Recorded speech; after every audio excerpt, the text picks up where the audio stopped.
Hello, everybody. Welcome to Collegiate Chess League. I'm your host, Jules Gambit. This is my wonderful co-host, Grandmaster Benjamin Bach. How are we doing today, Ben? Doing well today, Jules. It's great to be back for another day of collegiate chess, and we have some very exciting matchups today. We do. So this is going to be Yale versus SLU, which is a personal favorite of mine, and I know you have some thoughts on this one. But before we go into that, we're going to look a little bit at the match format for people who maybe haven't been here before or just need a little bit of a review. So we're going to take a look at that shortly. Our match format is going to be 4 versus 4 team chess. All boards are playing each other. The time control is 5+2, and first to 8.5 points wins the match. So 1 point per win, half point per draw, and tiebreaks of scores tied, but we haven't seen that yet this season. Do you think that will change? Yeah, we haven't seen any tiebreaks yet, but who knows if we will see that this week. Who knows? We're still waiting for our first match to go to overtime. Absolutely, yeah. So we're going to take a look at the matches that we're going to have today. So as we kind of gave a little preview on before, this is Yale versus St. Louis University, and then Texas A&M versus UT Austin. So we've been doing this thing recently where we're looking at the D1 teams, but also some lower division teams, which is pretty fun. So we're going to probably see some rook blunders in our near future, Ben. Well, this is going to be a match from Division 4, so these teams, they're not as good as the teams from Division 1, but they're still pretty good. And here we see the lineups of Yale and St. Louis University. So we see Yale coming with their strongest lineup, Checa and Guo, the two GMs on boards 1 and 2, then Maximilian Liu on board 3, and Lynden, Lee, and NM on board 4. St. Louis, on the other hand, is fielding all GMs. They have Aryan Tari, Robby Kevlishvili, and Batsuren, and Jules. The St. Louis team has really become stronger over the winter break because Robbie always used to be their strongest player, and now he's on board 3. Yeah, I was just looking at that. That's kind of crazy. SLU is definitely in it to win it, especially after last season where they lost their title. So I know they're coming back with a vengeance, but they'll have to get through Yale first, which is actually very strong. They've got Nicolas Checa, Arthur Guo, IM, and an NM, so I don't know. Anything could happen. Yeah, I mean, looking at the lineup, so it feels like St. Louis should definitely be the favorite because they have gems on all boards. Yale has gems only on the first two boards. A strong IM on board 3, but an NM on board 4. Anyway, as we speak, we are off. The game between Robbie Kevlishvili and Arthur Guo has started, which we see left in the middle. And we see a real low pass with an early bishop to c5. And Robbie grabs the opportunity to build a quick center with the moves c3 and d4. Yeah, and I personally love seeing this. So it's my favorite whenever I get to see strong players play openings that I play because you learn a lot here. But this doesn't seem exceptionally typical. Yeah, bishop c5 is a bit of a sideline. So perhaps we can jump into that game and have a look as to what is going on. All right, so we see queen e3 here by Robbie. Both players still playing quickly. And I wonder if they're still on book. I feel like Arthur Guo, up until the last move, still was, but now he's thinking. Robbie also only has spent 8 seconds in the increment, so perhaps both players have looked at this. Yeah, and what I'm kind of looking at here is you probably want to trade on your terms, not your opponent's terms. You don't want to, you don't really want to allow anything. So is that why we're not looking at queen takes e3 here and instead we see castle? Yeah, because the trade on e6 doesn't bother black at all. You can just recapture with the bishop. Black can take on e3, but that would allow white to build a big center. So now let's see what Robbie is going to do. He has paused to think. Perhaps a possibility is to take on e6. Okay, he goes castles, keeping the tension. At some point, maybe he can take on e6, black, and if black recaptures the bishop, take on c6, because if you take the knight, there's d5, so black would be forced to double their pawns with the not-so-pretty b takes c6. Absolutely. And Ben, I have to ask, is there a reason that Robbie doesn't have a photo here on the stream? Is he just camera shy? Good question. I don't know. I mean, I don't know. Perhaps that's something, maybe we can add a nice picture of him. But Robbie, by the way, showing a nice rating of 3050. He's definitely a blitz specialist. I think it's his best format. So yeah, he's a very strong player for the St. Louis team, especially since he's playing on board number 3. And he has one of the most fun names I've seen. His username is Groovy Kettle. So that's kind of an interesting one. I'm wondering if anyone in chat has any fun Chess.com usernames, but I know that people like to get creative with them sometimes. Mm-hmm. Yep. All right. So, by the way, as we speak, the other, oh no, two other games have started as well, but I guess we'll just stick to this one for now. Arthur Go has really, let's go back to the bird's eye view. One game that is standing out to me, Jules, is the game between Maximilian Lu and Viktor Gajic. Maximilian Lu, we've seen him do this before, opened up with a move knight h3. That is why his knight is there, but it seems like it has completely backfired. As now Gajic can probably take on c2, which would trap the white rook on a1. Yeah, I was gonna be like, what exactly happened here in this game? Off to a strong start. But yeah, you're just down material. Do you think this is, Mm-hmm. I mean, sorry for my grammar, comebackable? I don't think so, but yeah, let's go to that game. Let's see what's going on. Let's recap that real quick from the start. Maximilian Lu, like we said, opened up with knight h3. Viktor played d5, g3, knight f6. And we saw d4, trying to bring that knight eventually back to the f4 square. So Viktor just developed, and again, this knight on h3 is always kind of odd. And now, I don't like this trade either. The queen is under attack. You have to defend b2 as well, so this is forced, but now knight c6 developing with tempo. And knight d4, ooh, look at that. Hitting c2 and e2. Queen d3, now bishop 5. Every move is coming with tempo. Queen e2, black took here, trapping the rook on a1. White just developed, yeah, now white's down in exchange and a pawn. So Viktor just cruising the victory here. He only needs to finish the game off, which I expect him to do. I mean, he is a GM. Very punny. I like that Viktor victory. Yeah, I see it. I recognize it. But it looks like he is going to be bringing home an early point. So that is a strong start, and that's got to help your confidence a little bit going into these next few games. Absolutely, yeah. It's always nice to start off with a win, especially with the black pieces. And when you go into these matches, like what I always remembered as a player, it's like you never quite know what to expect. You hope to be informed, but if you get that first win, that always makes you a bit more calm, gives you more confidence, and it definitely helps you in the other games. Yeah, absolutely. And it goes the other way around. Sometimes if you blunder, I mean, the tilt train can be coming for you. I think sometimes more advanced players, one thing they really do have is they're able to come back from these tilts a lot better than, say, me, for example. But still, it's got to be a little dispiriting. Mm-hmm. Yeah, no, and yeah, I mean, if you blunder, you might also start doubting yourself, like, oh, am I not in shape today? This and that. But yeah, Viktor so far seems to be doing well. He still needs to finish this off, though, which is always a little bit more annoying than you might expect. He's up in exchange, he's up a pawn, but you still have to actually win the game. But usually, you just do so by slowly but surely improving your position. So let's see how he's going to do so. I think he's going to win, though. So, Jules, perhaps let's go back to the bird's eye view and see what's happening in the other games. Let's do it. All right. The game between Batsuren and Checa has not started off yet, so I wonder what is going on there. The game between Lynden Lee and Aryan Chopra is in full swing. Looks approximately even. That king on f1 feeling a little bit airy, but there's not a very clear way to take advantage of it. Yeah, and I kind of think this is a really interesting position to look at maybe a little bit further, unless there isn't something else that's catching your eye, because that was kind of an odd decision for me to queen trade there. I'm wondering what the idea behind that was, because it feels like, as you said, the king was Aries, so wouldn't you want to keep your queen on the board? Mm-hmm. Well, but his idea is to go d3, attacking that bishop on e2 with check, by the way, and a bishop on b2. But Lynden finds bishop h5. He's attacking that rook on e8.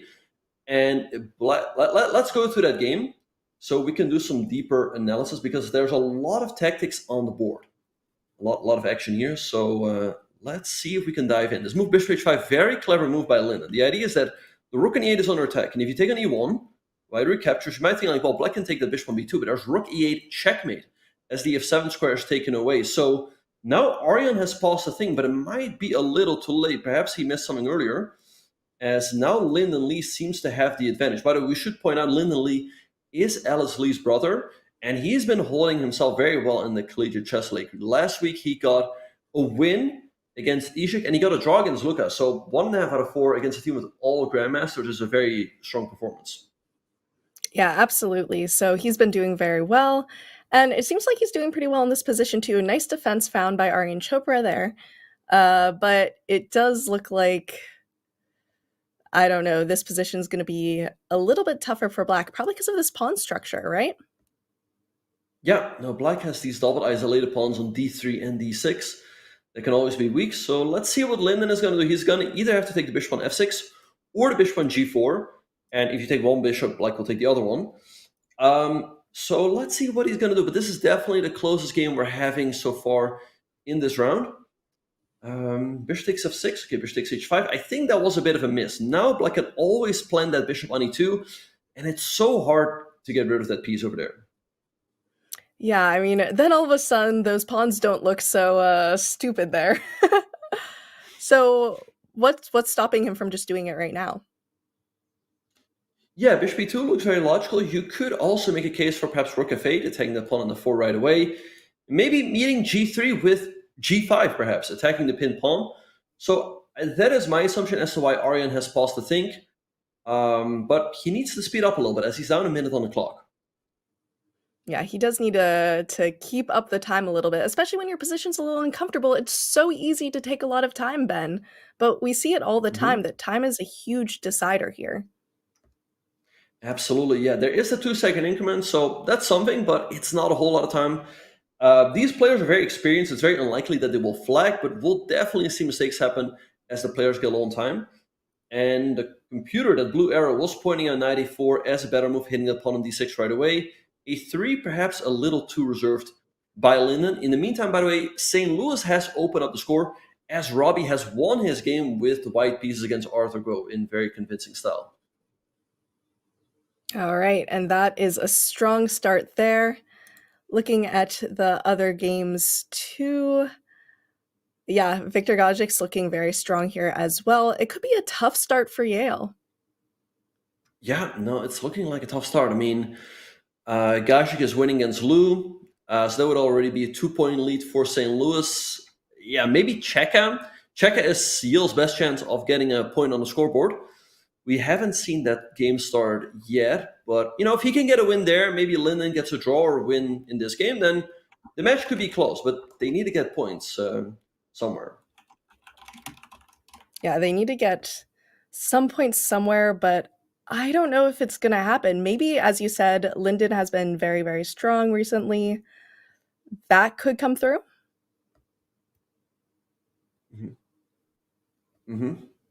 All right. Okay. Lynden playing really well here, expanding on the king side with h3 and g4. Really like what he's doing. Yeah, these pawns on d3 and d4, they're kind of annoying for white. It's hard to take one of those. But, knight g1. Very nice move by Lynden. Kind of trapping that bishop on e2. And a4 is not it, I don't think. Black is losing a pawn here. I would take with the king, by the way, so you can go king d3 and block everything. I guess Arian is intending to go knight b5, but it really doesn't look like black has enough compensation here. So let's hope for Yale that Lynden can get a win here. That'd be a huge start for him. Yeah, we don't want a commentator's jinx it. Happens before, happens all the time. We're not going to try to do that here, but it always happens. There's nothing you can really do with that. And I have heard that Nicolas's match is underway as well, but we'll stick with this one here for now. Yeah, Arian is fighting back brilliantly. He had a lot of compensation, and now the material is even. Perhaps what Lynden missed was that rook a1 could be met with knight c4, and now also knight c4, by the way, stopping rook d6 check. There's knight e5 check, and now black has two very dangerous passers, the d pawn and the a pawn. So Arian has completely turned this around, and he should be on his way to win this, actually. That would be not very good for Lynden Lee there, but we thought that might have been the comeback that Yale needed. But this could be a really, really tough start for Yale, but great endgame play by Aryan. Yeah, no, if Arian... All right, we're getting word that Nicolas Checa has won his game on board 1 for Yale, so doing what he needs to do as a board 1, getting some points on the scoreboard. So St. Louis it's actually even. But Gajic should be about to win against Maximilian Lou. So this game will decide whether St. Louis takes the lead or if Yale can tie it up, or also by how much St. Louis would lead. Yeah, absolutely. And SLU looks like they're probably going to take the lead here. But with Nico Checa taking home a point, maybe it won't be as bad as we thought it could be. Yeah. hmm hmm All right. So yeah, let's have a look at this game between Arian and Lynden Lee. But as soon as this game ends, perhaps we can have a very quick look at how Checa's game went. It looks like Arian is on his way to a victory again. These pawns are super powerful on d4 and a3. And look at the king activity, Jules. The king on c4, super active, much more active than its white counterpart on the d2 square. White has these pawns on the king side, but they feel a little slow. Yeah, it does feel a little slow here, but we're just seeing some endgame mastery in play here. hmm Rook a3, really nice move, activating the rook, and I think that's about it. Yeah, these pawns are not going anywhere. h4, there's rook h3, there's also always rook h2, and it looks like Aryan has this one in the back. So we'll probably be looking at a 2-point lead for St. Louis coming out of the first round. That would be a little bit hard to come back from, but it's not the worst we've seen. And Yale can definitely come back. They just need to kind of shake it off, especially a game like this where Lynden was playing very well and just couldn't pull through in the endgame. Yep. All right, Aryan up a piece here, rook h2 or rook g3. This one is about to be over. And yeah, it looks like St. Louis is going to be taking a 2-point lead. Anything should win here. King d3, for example, threatening checkmate. And that's what he does. Absolutely. And we're probably going to see the results come in shortly. But that is a little bit of a tough start for Yale. It's definitely surmountable. But as you said, St. Louis's team is so strong recently. I'm going to be very excited to see them go up against Mizzou. Absolutely. Yeah, no, I think it's again going to be between St. Louis and Mizzou. And last year, I definitely thought that Mizzou was the favorite. They were a little bit stronger. But this year, it's so hard to say. I mean, the St. Louis team was also stacked. But so Arian wins. It's a 3-1 lead for St. Louis. So let's have a very quick look at that game between Batsuren and Checa. As we were not able to look at that yet, we're going to jump in at around move 30, where Batsuren was better. But he was way down on time, 20 seconds against 2 minutes and 40. Okay, and eventually, okay, we saw a trade, bishop a3, creating some tension, rook b1, rook c6. And that is perhaps a bit of a mistake, giving out the bishop pair. Checa took. All right, white's up a pawn, but here, knight c3, a terrible mistake with 3 seconds on the clock. Jules, we've said it, time is a very important factor in this format. Checa found rook takes d4, fantastic move, giving up the rook, because now he has a very powerful pin on that rook on d4. You can defend the rook, but black goes knight e5, attacking it again. You can defend it once more with knight b5, but now knight c6, black attacks it once more. You cannot defend the rook, you're going to be down a piece, and Batsuren lost the game. So Checa gets the point for Yale, but it is St. Louis that is taking a 3-1 lead coming out of the first round. Absolutely. Yale is going to need to come back with a vengeance here. And it's hard for the underdog, but as we're seeing, it's going to be Nico Checa versus Robby Kevlishvili, GM Arthur Guo versus GM Batsuren, I am Max versus GM Aryan Chopra, and I'm Lynden Lee versus GM Viktor Gazik. So it might... I don't know, Yale has white for boards 1 and 2. Do you think that might make a difference? They'll definitely have to strike there. I mean, those are their best 2 chances. I mean, they have the GMs, they have the white pieces. So those players will have to push for the win. On boards 3 and 4, I'd say just try to play solid, try to limit the damage as much as possible. And as we speak, Jules, we are off. So Checa playing 1d4 and Robbie defending himself with the semi-Slav. And we see Checa going for the more solid variation with bishop g5 and bishop takes f6. If you want to keep things more aggressive, you can also drop that bishop back to h4, which will lead to very complicated lines. But do you think it is strong to go in aggressive this early on in the round, or is it just a matter of personal style? I think it's just a matter of personal style. And perhaps it's also a line that Checa knows better. So sometimes if you go into a very sharp line, you might think like, oh, well, I have to win. I have to play as sharp as possible. But that can easily backfire, especially if you don't know the line well. So sometimes it's better to go for a slow approach, keep more play, keep more pieces on the board. And it looks like that's what Checa is doing here. And we also see the game between Batsuren and Guo coming out. What opening was this? Right, good question. The game between Batsuren and Arthur Guo. I'm gonna say French. It was a It looks like Caro-Kann advanced Caro. with an early c5. Advanced Caro with an early c5. Yep. Yeah, I've played this line, I think, once over the board, and I got the worst position of my life then. So I'm a little biased against it. I think I was like -2 out of the gate. Don't even ask me how that possibly happened. Um, but we'll see how the Masters do it. So I'm excited to see that game as well. And yeah, looks like all the games are underway. Yeah, no, the Caro can be a difficult opening to face, especially at lower levels. Black is just so super solid in the center. And yeah, it's hard to, like, you often want the position to be a little bit more open. So the plans are a little bit more clear.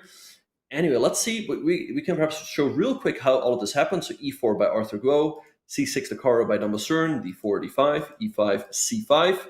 Challenging white center right away. So it's kind of like a French, but the advantage for black is that this knight can still come out in the bishop as well.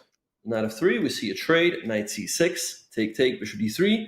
So white having a slight lead in development, but black, again, a super solid center. Players continue to develop. And what? There was a mouse slip, I assume, by Batsuren. Maybe, oh no, I am sure he meant to play bishop e7, but he might have accidentally touched his king. The delayed bond cloud, a classic. What are you going to do? Well, what you do is you just move the king back. Well, And here's the thing, Arthur. Oh, that's interesting. Yeah, it's very interesting. It looks like Arthur Guo saw that his opponent made a mistake and decided to move the king back and forth from h to g as to not take any more tempo from his opponent. So, I mean, you still have some issues because Dan Batsuren can't castle, but it's a little bit better. So that was a nice show of sportsmanship. Yeah, no, that was nice by Arthur indeed. But yeah, like you said, it's not like you get the same position because the king cannot castle anymore. So Batsuren's still in trouble. He went knight f8 back, but it looks very uncomfortable. Now white can start an attack on the king's side, moves like queen g4 or maybe h5 first. So Arthur here has a really nice position. Let's see if he can get a point for his team. Jules, do you want to go back to the bird's eye view and see what's happening in the other games? Yeah, let's take a look.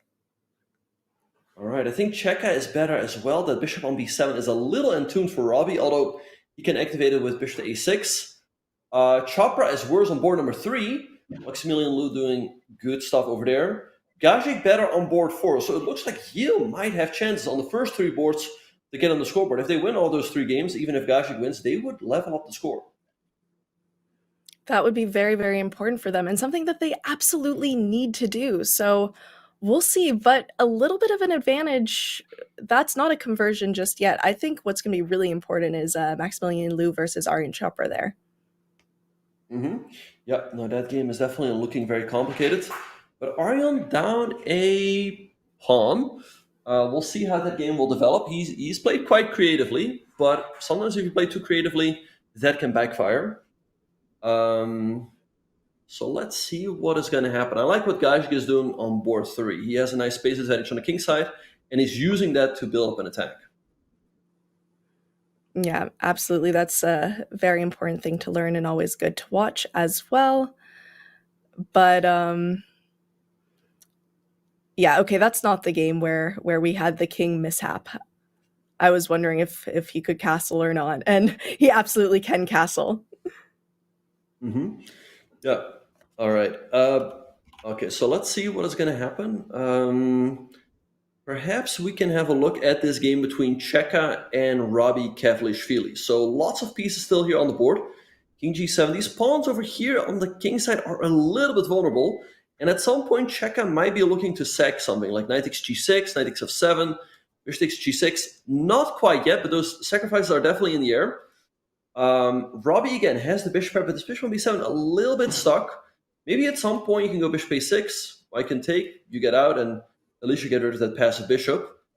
So I feel like anything can still happen here. Yeah, it's still a very lively game, and the time is about even, so both players have very decent time management here as well. Anything could happen on this board, but this is crucial for Yale to get a point here. If they don't get a point here, it's going to be very hard for them to come back in this round. Yeah, Checa is their strongest player, so they kind of expect him to. I mean, if they want to have a chance in this match, I'd say he should score at least like 3 points or so, maybe even like 3.5. Yeah, Arthur Go has to score some points as well. So we'll see how they will try to do so. Rookie one played. Checa now definitely looking at a sacrifice on f7 in case you take there's queen takes c6, followed by bishop takes g6. That looks absolutely crushing, which is why the computer was pointing out the move bishop f8. Now this move can be met with queen takes. It's a very cagey fight here between these two. Yeah, and I mean, both of them are very solid on their tactics. They know what they're doing here. All right, we see Nico Checa moving queen c2 here. And maybe the idea is what you said with that sacrifice on g6 still. Yep, no, he's absolutely looking at that. So now Robbie has to think like, hey, how do I deal with that? Not so easy. I mean, I don't know how you stop it. He goes bishop a6. Oh, that's a very clever move. It takes bishop d3, hitting the queen, disconnecting it from the knight on g6. Very nice defense by Robbie, and he's finally bringing that bishop to life. Yeah, that bishop is coming through here. And yeah, the sacrifice doesn't work just yet, but it is kind of tempting, no? Yeah, I'm sure he's looking at it, but bishop d3 seems to end all of White's play. Queen a4, clever move, hitting the bishop on a6 and the pawn on c6. We see a repetition here, but I think Checa has to play on for his team. They're down by 2 points. He's the strongest player, their best chance of getting points on the scoreboard. He needs to play on. Which he's doing with the move rook e3 here. Probably just trying to get his rook active. Is there a good space for that rook? Well, or is it just to defend actually bishop d3? Absolutely. Sorry, yeah, the idea is knight takes g6 is now rook takes bishop d3. You can just take that. No, you're absolutely right. So now Robbie has the thing again. How do I deal with this threat? I mean, yeah, nice move by Checa. I don't know. I mean, knight d5. I mean, probably White just okay. That's what he does. But we see the evil bar rising a little bit. I guess White just takes. That was what the blue arrow was pointing at, and now it goes. Wait, can you sack? Is it sack time? I think so. It looks very tempting. Take. And rook f3 looks like GG's, because queen g7, rook takes f8, take queen h7, checkmate. And Checa goes for it. Yeah, he's absolutely crushing here. And we see it gets brilliancy. Sacrifices always do. And it's going to be really, really hard to find any sort of defense by this. You can't really take back, although he does anyway. Queen takes g6. And yeah, you have to follow it up precisely, but I think he's going to. Yeah, rook f3, good move. Threatening checkmate on f8. There's no defense here for Robbie. If you go, like I said, if you go queen g7, White takes anyway. Queen takes queen h7, checkmate. If you go rook d8, then there's rook f7, hitting the queen and threatening checkmate on h7 as well. So this game looks like it's about to be over. Yeah, this is really, really strong for Nico Checa. Robbie is not an easy opponent. He's actually the higher rated one here, even though the boards are a little bit different. But yeah, you can just take that rook and you're probably happy. Although, let's see, rook, and how do you defend the king? He does so with bishop g7. Okay, rook f7 can still be met with queen e5, but it all feels super loose. It feels like there's got to be some way for White to win. But Checa still has to find it. Yeah, and then all of a sudden the queen gets active, and that could be a little bit scary there. All right, queen e8. And now rook f7 looks really powerful. Hitting that black queen, you're going to have to go back to c8. And then, I mean, maybe then queen e4. Even trading the queens followed by rook c7 also looks really good, because you get another pawn, and then you have 4 pawns and a rook for the bishops. And that's what he does. Yeah, and he's going to go for that there. And by the way, they couldn't bring the queen back because there was a pin.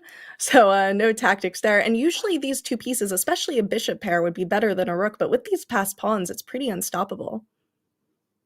Yeah, these pawns are super powerful. King g6. Robbie trying. Okay, c6. You can now... Yeah, I mean, I don't think you're stopping these pawns for too long. They really just push themselves. Rook b7, b5. So I expect Checa to get the win here. Yeah, Checa's probably going to take home the win here, and he's been doing great on time management, which is important as well, not to blunder anything. But these pawns are marching forward. Yep. He still has to finish it off. I mean, c7, the rook can be captured, but I guess you can move the rook to somewhere. He goes rook b8, c7 is now a threat, bishop b5 is forced. because rook e8. But yeah, you also, by the way, have these pawns on the king side that at some point you could set in motion. Yeah, absolutely. I mean, you obviously don't want to lose these two pawns, but it's just so absolutely dominating here. But there is a fight going on. Robby Kevlishvili is not giving in easily. Absolutely not. Yeah, no, he can be annoying in these spots to actually put him away. He's hanging on. It's not over yet, and Checa is getting down to 20 seconds. Let's see. It would be heartbreaking for him if he does not convert this. Yeah, and we see some people coming in. Hello, everyone. Hi, Omar. Hi, Dylan. Nice to see you here. This is the Collegiate Chess League. We're looking at a match right now between Yale and SLU, Robbie versus Checa. And Robbie is not giving up, as you said, a little bit annoying there, but that's exactly what you need to do for your team. Right. But there should be a win here. Rook d5 looked like GG's. Rook takes g4, and that's the end of the game. So Checa gets the win for his team, which means that right now the score... No, it's not stalemate. Nice try, Robbie. All right. So Checa gets the win, but St. Louis is crushing on all of the other boards. Jules, we see that Batsuren has won even after that mouse slip. Maybe Arthur should have taken advantage of it right away. Aryan Tari wins on board number 3. So our last ongoing game is the game between Viktor Gajic and Lynden Lee. Let's go to that one. But it looks like Gajic is just crushing it. He's up the exchange and 2 pawns. Yeah, that is really strong. And I mean, Lynden Lee suffered from a little bit of a difficult loss last game. And he's struggling with his time a little bit here. 8 seconds, 22 seconds. It's nothing, too brutal, but that is still quite the difference in a position like this. Yeah, but Gajic also getting low on time. I mean, this one is not over yet, but up the exchange, up a pawn as well. I mean, in the hands of a Grandmaster, this should just be a victory. Absolutely. And someone asked, is this online or over the board? This is online, although it'd be really fun to have an in-person Collegiate Chess League championship. So maybe an idea there, but these are all online. Yeah, 10 seconds. Ooh, what a tactic there. Look at that. If king takes, you take the knight, and then you're just going to be up a rook.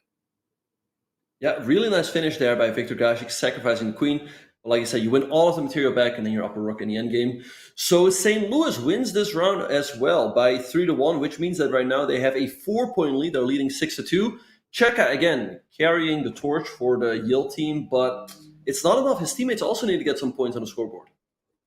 Absolutely. And by the way, everybody, pawns get zapped up into space. Pawns serving you up a cup of coffee. We don't do boring merch at Chess.com. Upgrade your closet and your home with t-shirts, mouse pads, clocks, and more. Visit go.chess.com/merch or use !merch in chat to shop. And everybody, I actually have my Chess.com merch here right now.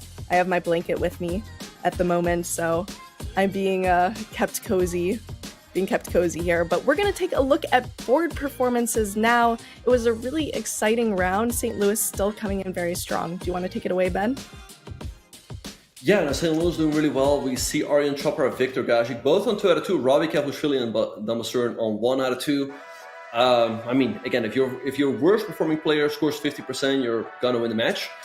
Yale is struggling. I mean, Checa's doing his best, getting the points for his team, 2 out of 2, but the others need to get on the scoreboard as well. And Arthur Grove, perhaps he was a little too nice, which means that right now St. Louis is having a massive lead, and they have the opportunity to finish it off in this round. They only need to win the round. Yeah, they just need to get to 8.5 points, and then they'll win the match. That being said, we always play round 4 during the season for tiebreak. But yeah, St. Louis is pulling in the performance that they need to. It's a good start for the season for them. It's a good sign for the rest of the season. Yeah, no, the St. Louis team definitely looking strong. I think they'll definitely make it into the playoffs, and they'll probably make top 2 as well to qualify for the semis right away.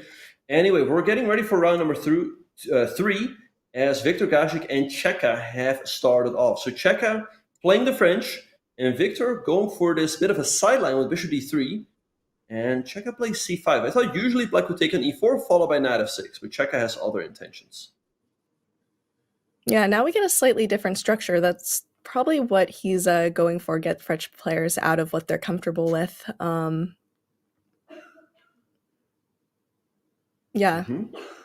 That makes sense to try to cramp the bishop, but you can probably just bring the bishop back to f1, which we see. Right. All right, so the bishop drops back to f1, Checa having a nice space advantage on the queen side. Perhaps b3 to break down on black's pawns on the queen side, and that is what Viktor does. But the computer doesn't agree with me and Viktor, but it also doesn't agree with that apparently.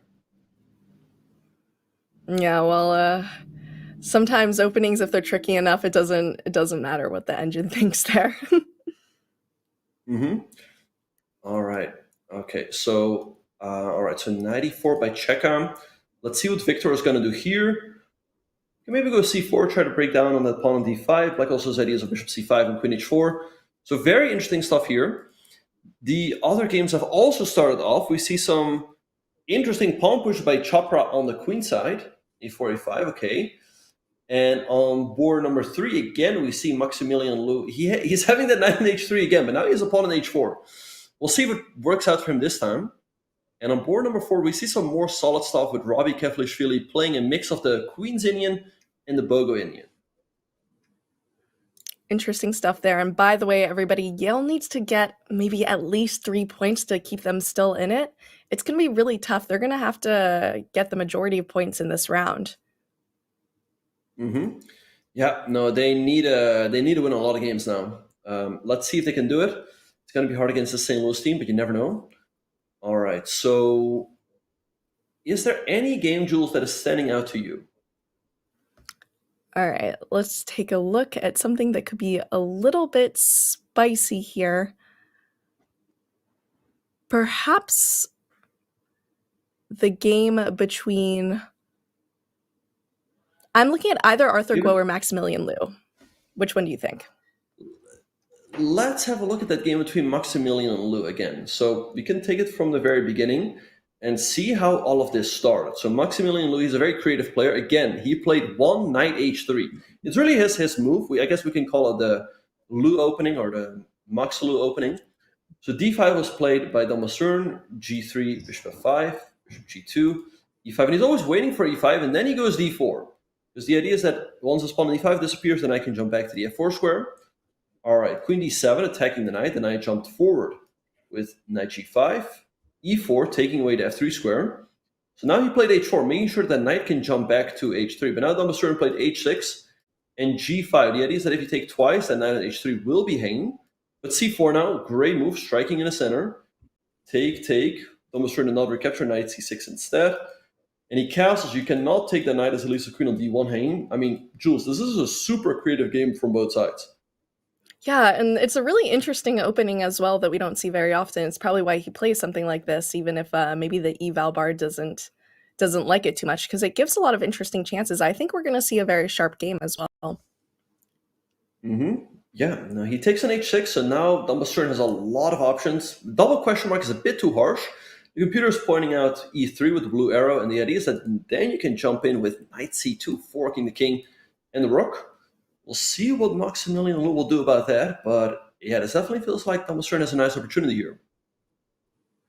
Yeah, he definitely does, but if he doesn't take it, I mean, the knight can now reroute to f4 if you have time. The only issue is I don't think you're going to have a lot of time in this position because everything is so sharp. Oh. And Jules, as we were talking, one game has already come to an end. Robbie has won his game with a black piece against Lynden Lee. Lynden had been playing some good chess, but this was a pretty tough round against Robbie. Let's have a very quick look at what happened. So, like I said, this started off as a Queen's Indian. Pretty solid stuff. This, by the way, I recommend in my course. But I recommend to go for a quick c5. But Robbie plays bishop b7, bishop b4, more solid stuff. We see a trade. So white having the bishop pair, but Robbie being super solid here. It's not so easy to take advantage of the bishop pair. We see a trade, a4 and b5. So all of this is approximately even. But now these pawns get a little bit loose. So Robbie already here getting the upper hand. And here Lynden made a terrible blunder by taking this pawn, allowing knight e3, hitting the queen and threatening checkmate. Lynden had to play queen e4, but instead he went here and queen g2. Robbie wins his game. And you might be like, how does a strong player make a blunder like that? But when you're putting on so much pressure and doing exactly what you should be doing, as Robbie did, it's very easy just to hang those maiden ones. Mm-hmm. Yeah, even good players, they crumble under pressure. So yeah, tough loss here for Lynden. Let's hope it will not affect him in round number 4 and that he will finish off strong. But yeah, we see the bird's eye view here. It looks pretty good for St. Louis. Batsuren is better on board 3. On board 2, Aryan Tari also having the advantage against Arthur Go. Maybe Checa, again, can get a point on the scoreboard, but I don't think it will be enough. I mean, St. Louis only needs another 1.5 to win the match. Yeah, that is not even a lot of points. They could do it in this round. It could definitely happen. And again, we always play round 4 for tiebreak points, but I think they'd want to have some sort of convincing win like that. So SLU is really going to put on all the pressure here. Yeah, all right. So let's perhaps jump into this game between Aryan Tari and Arthur Go. It's a game we haven't had a look at yet. Pretty interesting stuff happening over there. Feels like Arian should have the advantage, as he has a lot of pressure on the knight on d7, also on the pawn on d5. But Arthur starting some counterplay here on the king side with the move f4. Maybe he wants to go f3. At the right moment, maybe queen h5 and queen h3, trying to create a mating net around the white king. So let's see what Arian's going to do. He can grab a pawn, but that would give Black a free hand to attack on the king side. Yeah, I mean, that's exactly what you want, but the time is pretty even here. We're seeing some good time management as well from both teams this match, actually. But let's see. If you're white, do you just kind of ignore the threat? Do you want to allow f3 or any sort of other attack here? It's always a little bit annoying. If your opponent is just throwing stuff at your king and you think like, well, this shouldn't work, but you still have to deal with it. But okay, g takes f4. Computer doesn't quite like that. Apparently queen g6 has to be played here, but I wonder what the idea is in case white just steps the king back. We'll find out soon enough. Rook takes f4, also an option. Let's see what Arthur is going to go for. By the way, in the meantime, Jules, the game between Viktor and Checa has ended in a draw. So right now, all St. Louis needs is another win to clinch the match. I mean, that is definitely possible here in this round, and maybe we'll see it in this game we're looking at right now.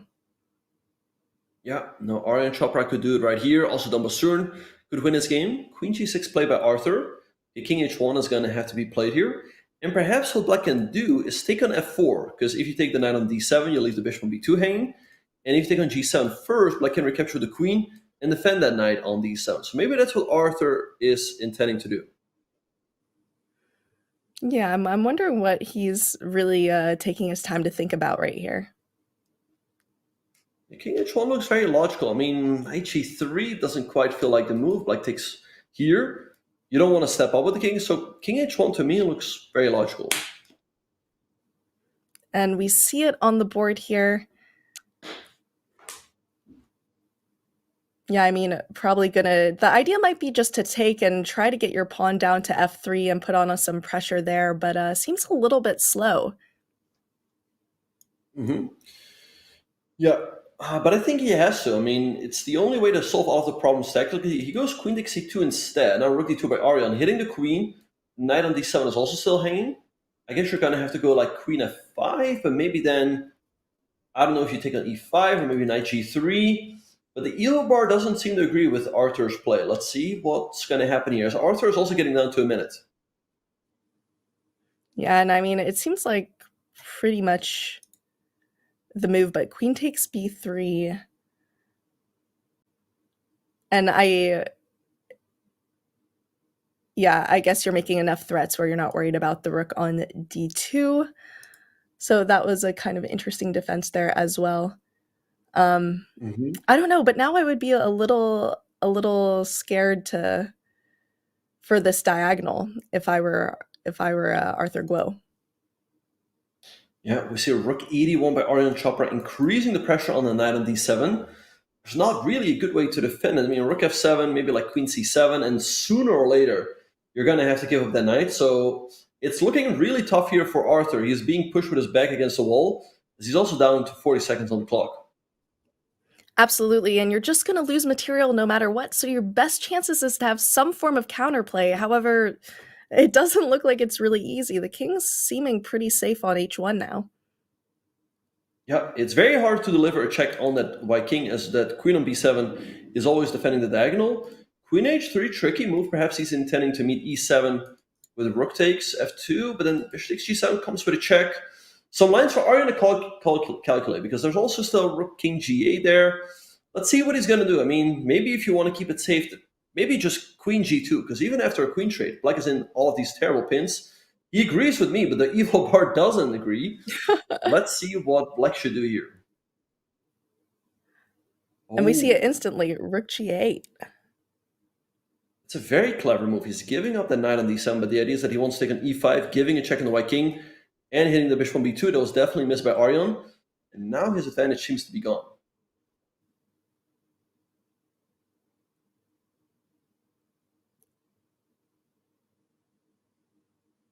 And you could probably want to move your rook there, and you might have some issues with that pawn. Also, the time is ticking down, 10 seconds on the clock. Yeah, this looks really tough for Arthur. That pawn is one step away from promotion, but he goes bishop d4, blocking the d file, and hitting the pawn on f2. f3 apparently is not it. Maybe like, h5 it hangs a pawn. But 8 seconds. 8 seconds for Arthur go. This is looking tough. You just Maybe have to move and just defend. d8. There goes another pawn. Yeah, the b pawn. Let's see, maybe just b2. He goes rook b8, which is not good. Apparently takes, like it's going to recapture, and then something apparently for white. Maybe like knight f5. Let's see what's going to happen.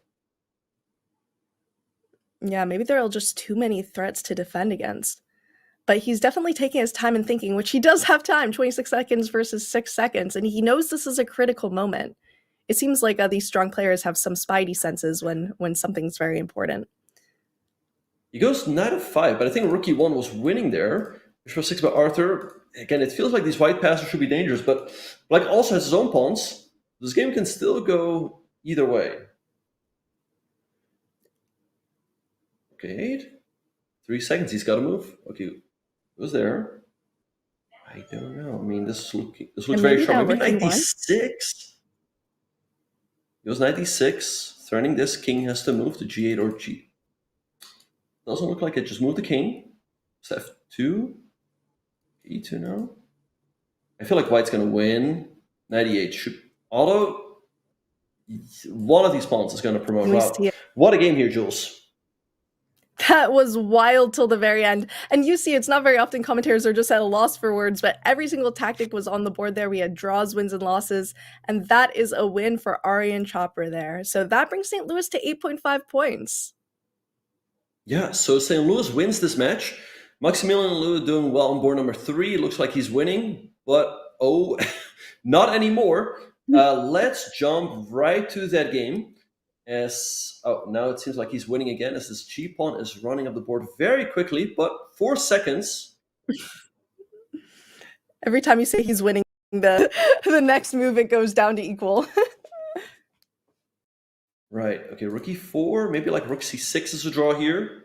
Yeah, and he finds it. This b pawn is too strong. You're gonna have to go like rook g4, but something like b2. b2, I think. Oh, apparently that was not. Oh, and both sides get queen, so Black doesn't have a good check.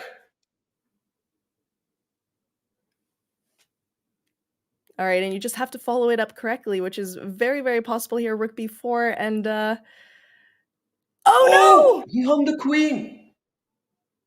That was definitely a misclick. He meant to go maybe a rook d4 or something. That is painful. That is brutal. That is painful. Especially after following it up so nicely there.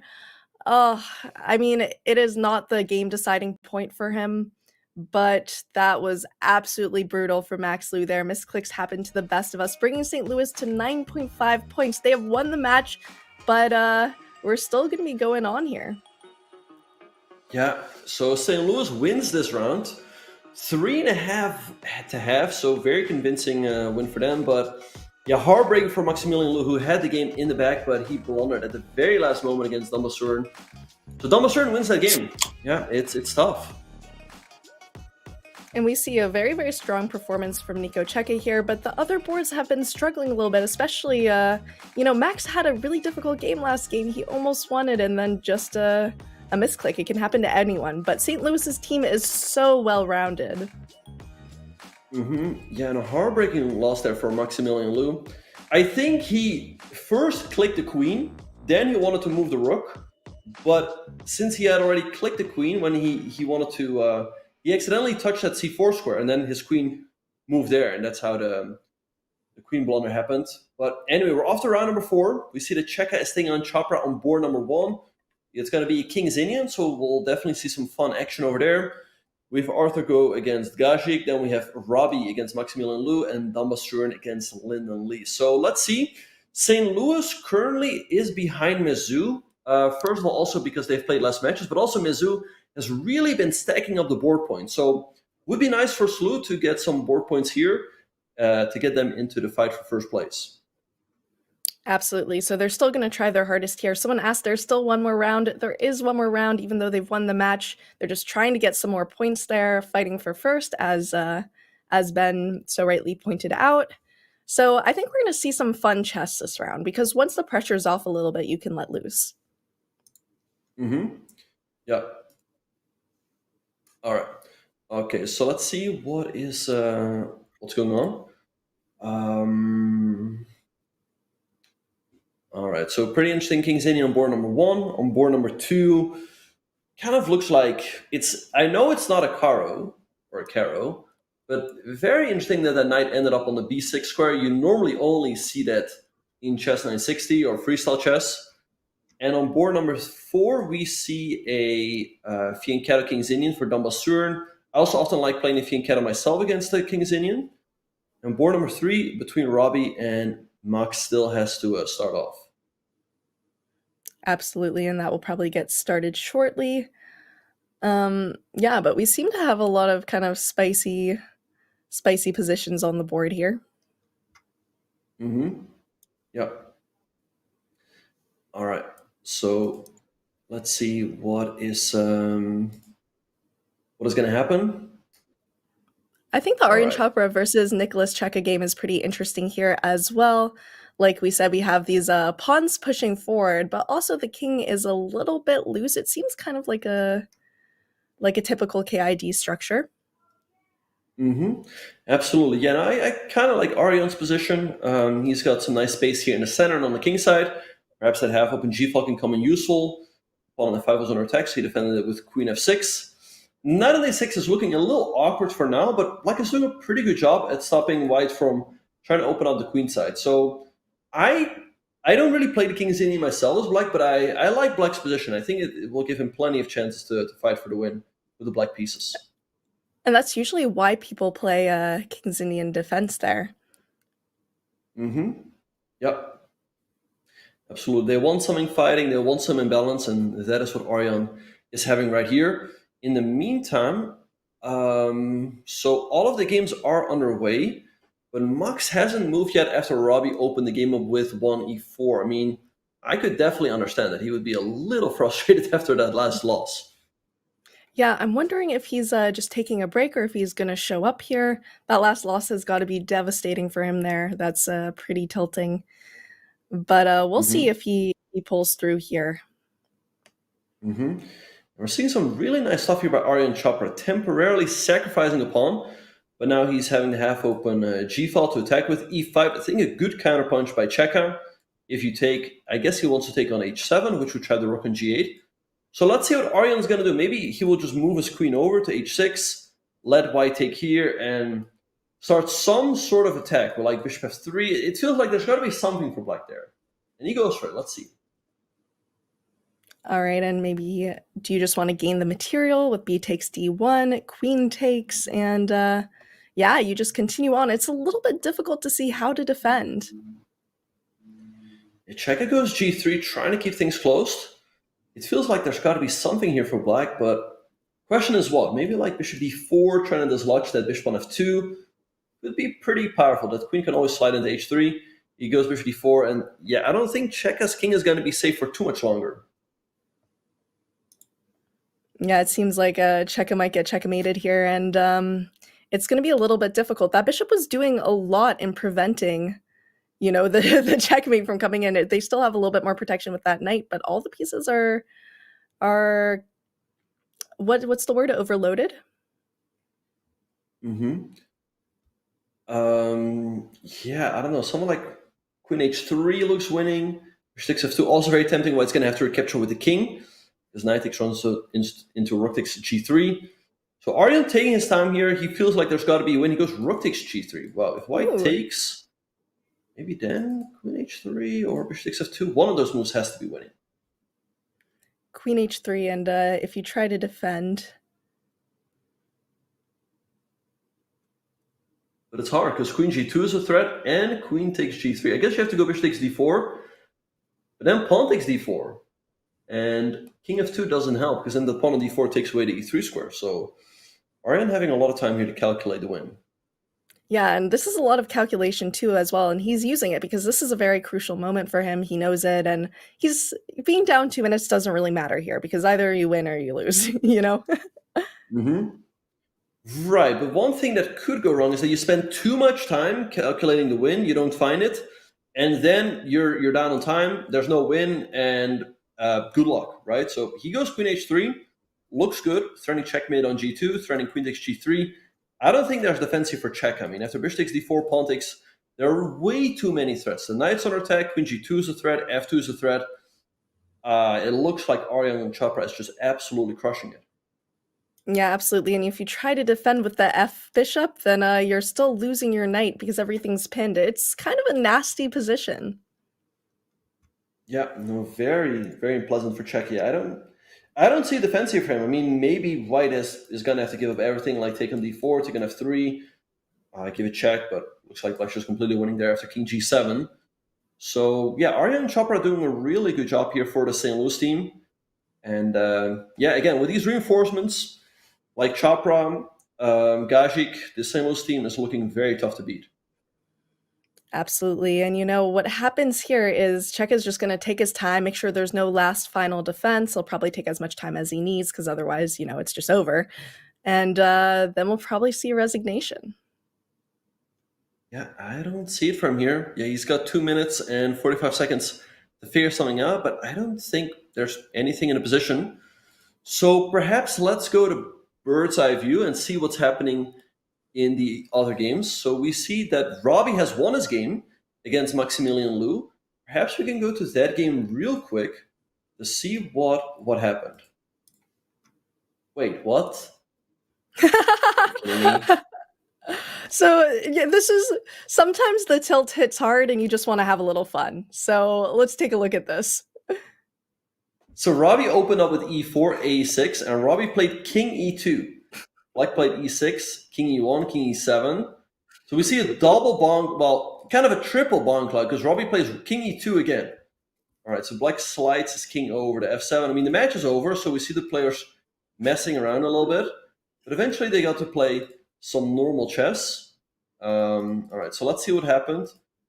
Maximilian going for a bit of a hippo setup. It's just a funny response because, you know, Robbie knew he was getting trolled with a6, so he decided to troll back. And it's nice to see them having a little fun with it. But eventually, yeah, they get into this position and you have to switch back to normal chess. Right, but the problem is black has that pawn on f6. You'd really rather have it on f7. Because now that pawn on e6 is super hard to defend. So Maximilian Lou has to play king f7 again. But Robbie now continues to play on normal chess. And it's looking tough as white gets this knight on e6. Tries to open up on the king side. We see take, f5. And Robbie still isn't like just having fun mode. Rook takes f5, queen h5. I don't know if all of this is good though, but it seems to work out very well for him. Maximilian Lou gives the rook back. I think both players are just having fun here. But here, it looks like Maximilian Lou was doing well, but bishop g2 was a pretty cool shower, and he was losing a full rook. So Robbie wins his game for the team. And, you know, I think that's exactly what you need to do. But let's go back to bird's eye view, see what we've got in these final moments.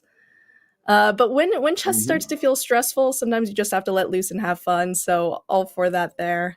We see Batsuren doing very well against Lynden Lee. And then the game that is ongoing and still has chances for the sides is Gazik versus Guo here.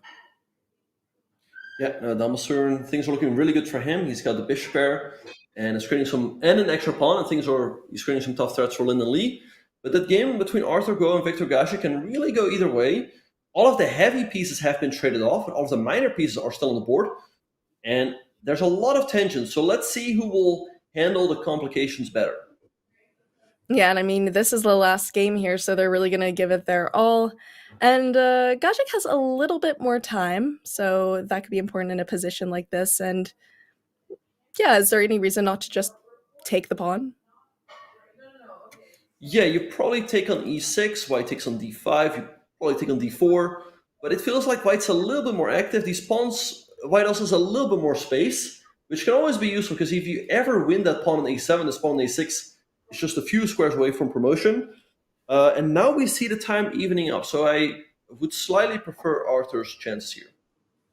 Yeah, and I do like the move knight f4 here. You have either they're gonna have a great pawn structure. If they take the bishop, you take the bishop with check, and then you have another bishop, so that's not gonna happen. Oh, and we see it on the board here. So yeah, you don't want to go into that line. Mm-hmm. So you're probably just gonna move your bishop, yeah. Yeah, nice move there by Gajik. I mean, he's also hitting the pawn on h3, creating a lot of complications. Maybe Arthur is going to have to take, but then you get a protected passer on a4. So yeah, white can take on c7. Black takes here, king up, you take here. Then this bishop is hanging, but then the pawn on b5 is hanging as well. So we'll see how this one will continue as Arthur is getting low on time. Only 25 seconds. Now Viktor taking the lead on the clock. Yeah, and that could be really important here. And also, it seems like this has been an error here. And Victor's going to have to take a little bit of time to figure it out, but he's up 20 seconds.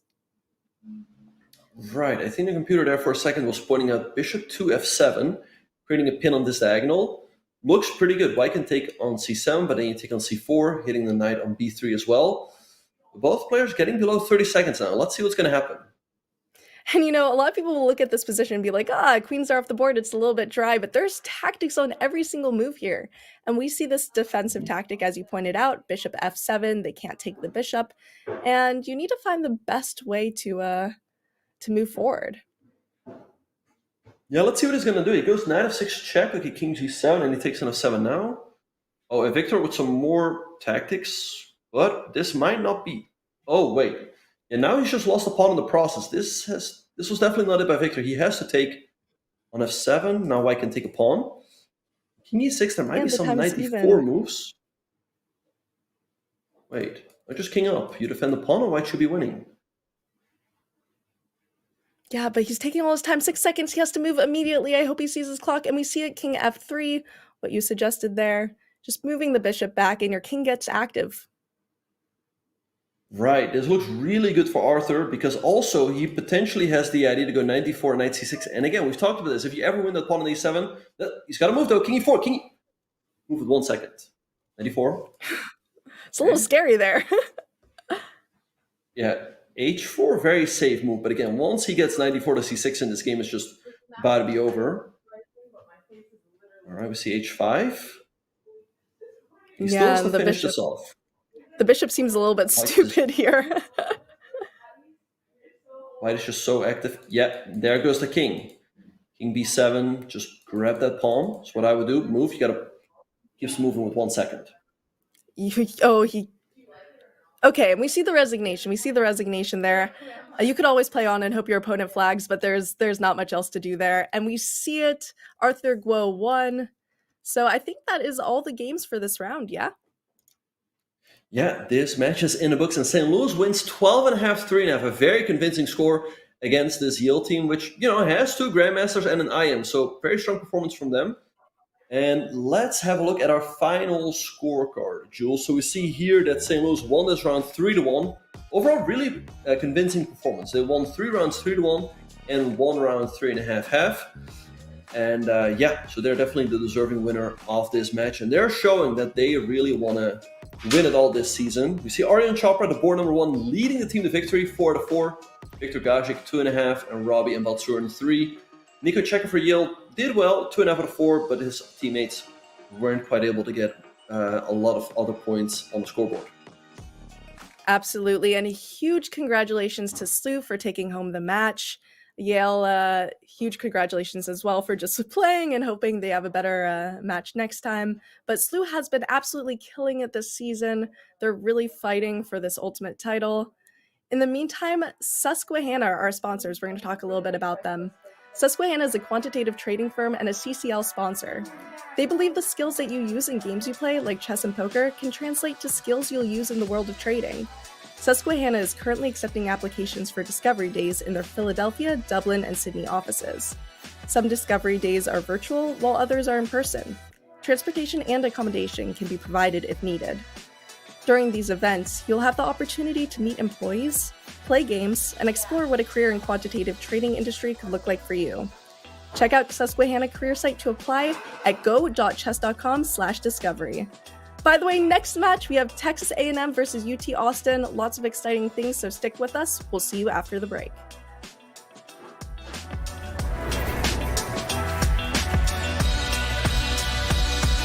There's something about the suit that channels revelation. It channels... You ever get that moment? Yeah. You're a different person inside this thing? Oh, 100%. Yeah. You know? I do things in this suit I would never do as just myself. Totally. Some of those things I can talk about. Some of them I can't. My name is Rob. I'm from Orem, and I started the BYU Chess Club in the renaissance of chess. I love doing content on Instagram, so I started putting out some more content there. And Joe Lee, who is on the College Ambassador program, shout out to Joe. He reached out to me through Instagram. He's like, "Hey, do you want to be a Chess.com College Ambassador?" I was like, You're like, "Of course." You're like, whatever that is, sure. Yeah, amazing. Yeah. If chess presidents or organizers have a lot of energy and they want to channel that somewhere, the ambassador program is like the best way to do that. I love entrepreneurship, I love business, and I was hungry to start something. I saved up a bunch and I was gonna pour it into some real estate thing. And then I thought, why not do a chess club venture instead? So I stopped BYU Chess Club, ordered $1,500 worth of chess stuff, and then just started running a community club out of a library initially. I did a charity event at BYU, had like 30 people show up, and I thought nobody's gonna actually wanna play if we're charging $10, and they just didn't even bat an eye. Wow. Like, wow, okay, maybe there's an audience here. So I started my community club, which is a business. And so now we've shifted to Lehigh. We have about 50 members on a membership. And then other people just come and drop in, and I'm biased, but I think it's a sexy chess club. It's pretty fun. There's so many ways that business and chess coincide, and I love that. A big overlap that I see with chess and business and just kind of life is risk. I mean, calculated risk, but risk management a little bit. If you want to be successful, you got to take risks. Yeah. And yeah, I think that learning to take calculated risk is something that's important in life, just generally. Chess to me is such a metaphor for enjoying life, not just like surviving it, but reaping the deepest reward out of life. And I think risk is a big part of that. I love that. I agree with you that chess is, for whatever reason, it's a symbol of what we tend to look as humans as the highest form of strategic thinking, right? There's a reason you hear the sports analogies constant and annoying. It's a chess game out there, right? Or someone's playing checkers while I'm playing chess, and insert any version of that, right? Chess is that symbol for people, right? Totally. Well, as a young person, you're probably the best ambassador we could ever have for the game, bringing that out into the world.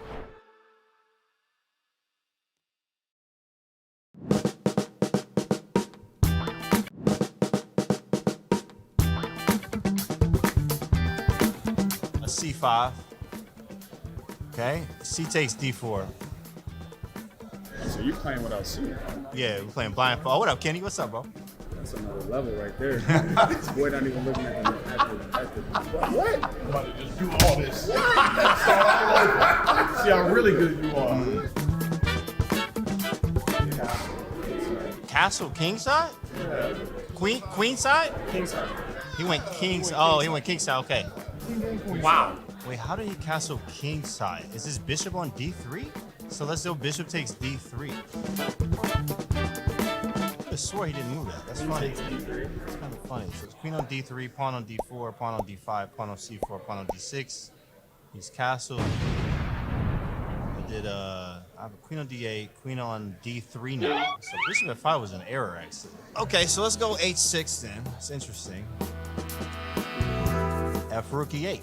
If rook takes, take with the rook. What?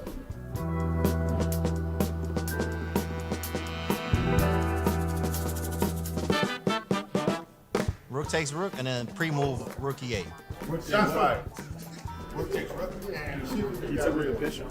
Okay, he took the bishop. Oh, You okay. want to keep that premium? Nah. C5, so that means D5 is hanging. His queen's on D2, bishop on E1, pawn on D4. He plays C5. Okay, there's a pawn on D4, there's a pawn on D5, C5, and B4. 30 seconds left.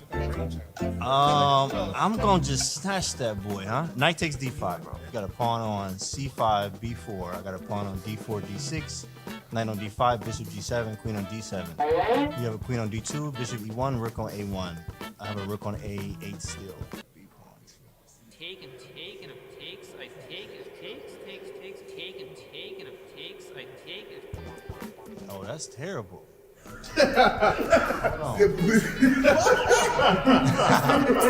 That's terrible.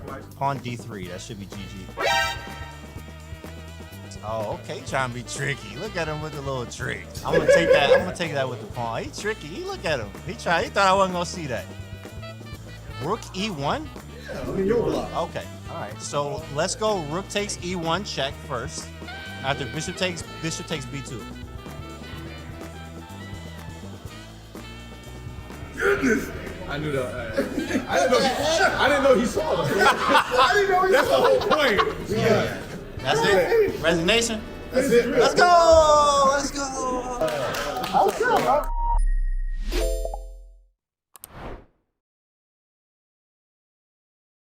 Do you want to add to your resume and earn up to $1,000 too? Chessable Research Awards are for you. Head to chessable.com/research_awards and apply today. The application is 10 questions long and some questions are easy, like what is your name and what is your email address? Application questions also ask you to tell Chessable about a chess-themed research project that you want to begin or about chess-themed research you're already doing. Past winners' topics include detecting chess cheaters and scuba diving in chess. Applications are due by May 15th and winners will be announced on June 15th. If you win, you will work with a faculty member on your research, then submit a blog post about what you accomplished. So what are you waiting for? Start your application today.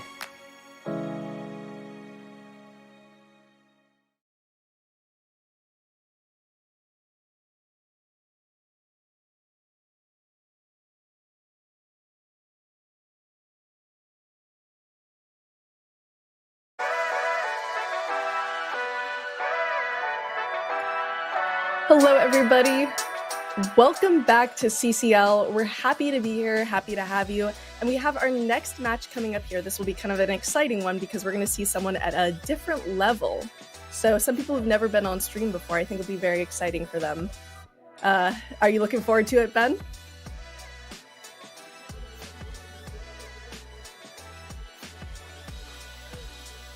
All right, so we have absolutely, Jules. So we have Texas A&M against Austin.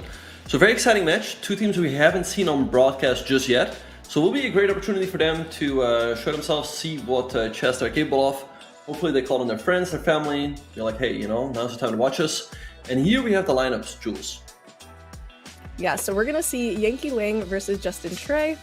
We're going to see Ambika versus Srinivas, Jeffrey versus William, Aparna versus William Huang. So these are pretty high ratings here. We're seeing 2300s, 2080. I believe these are their Chess.com ratings, not FIDE. So a very strong team. Absolutely, yeah. These teams are not as strong as the teams we just saw of Division 1. Very strong players. So yeah, let's see. So looking at the ratings, Jules, I would say that Texas A&M should definitely be the favorite. That being said, actually Austin should be the favorites. Because they're a little more well-rounded on all of the boards. That's true, but with these ratings, anything can happen here. It is true, Texas A&M does have those slightly lower rated boards 3 and 4, so we'll kind of have to see what happens there.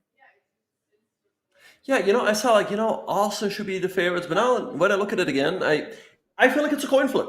Maybe this is the match that will go to overtime. We see indeed that Texas A&M is a little bit higher rated on the first two boards. But then, again, Austin a little bit higher rated on boards 3 and 4. So I feel like this match can go either way. This should be pretty exciting. Yeah, it will be very exciting here, and we're going to take a look as it gets started. So I know the first board has gotten started. The other boards are getting started shortly.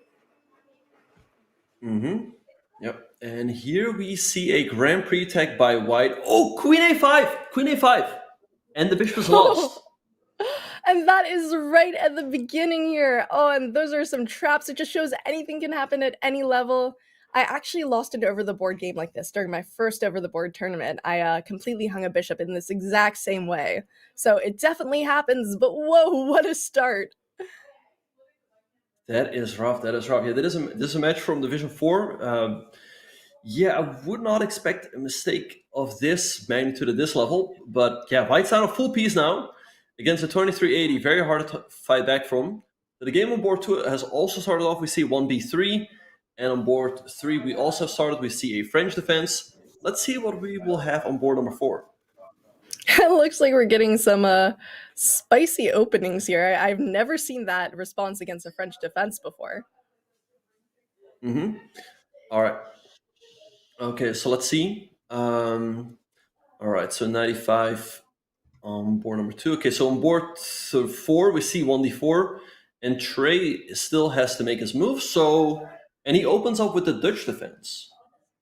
Okay, and I've heard that a lot of players hate playing against the Dutch defense because if you know your theory, as black, it can get pretty sharp. Mm-hmm. Jules, do you know what the opening is called on board number 3? No, what is it called? It's a gambit. It's called the Orcha Schnaps Gambit. It's got a funny name. I think it's like the Orcha Snap. Ortho Schnapp Gambit. Ortho Schnapp Gambit. That is the name. Yeah. Try spelling that.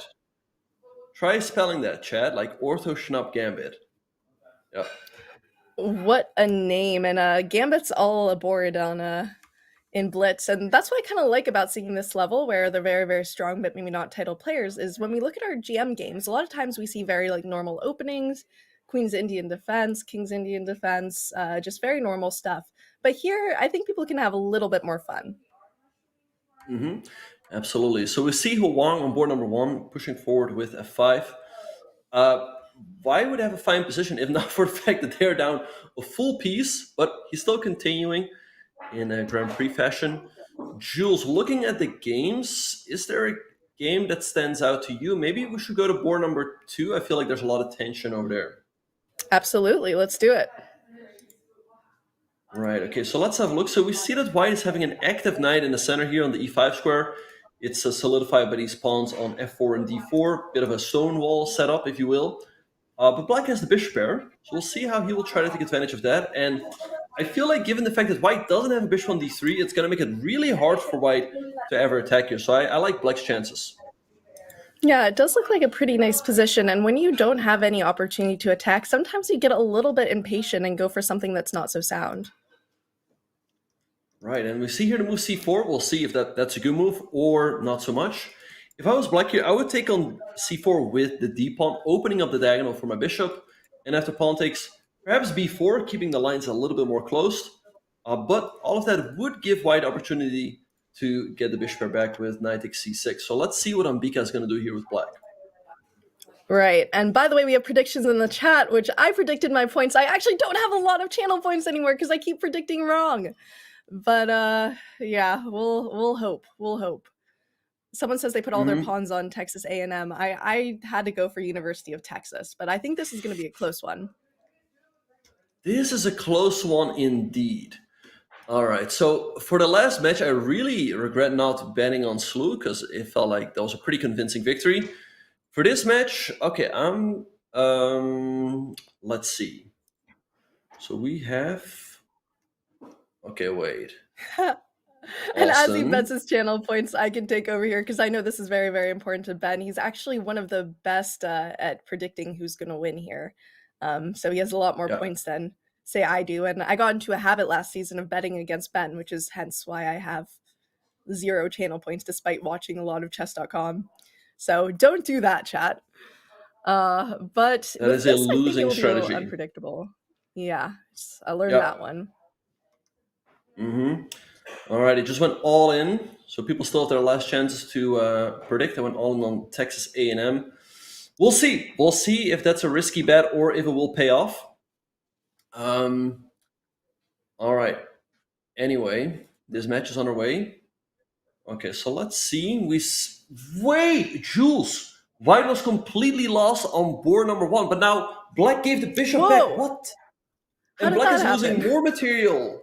He played bishop f5 to e6, but that just hung not one piece. But now he's in check, and the pawn, the knight on c6 is hanging. So that's a massive blunder, Jules. We have to go to that game. We have to Black check is it out winning because wasn't here. he down? He was down a full piece. It's a little uncomfortable. You have to move the king or block the knight. But he goes bishop e6. That hangs a full bishop. And the thing is, you're in check. The knight's hanging. You're losing more material. Because if you go knight e7, there's rook fe1, and the problems continue. King d7, queen takes f7. So from a completely winning position, Black's all of a sudden completely losing. I mean, that's got to be the best shot, right? With knight e7.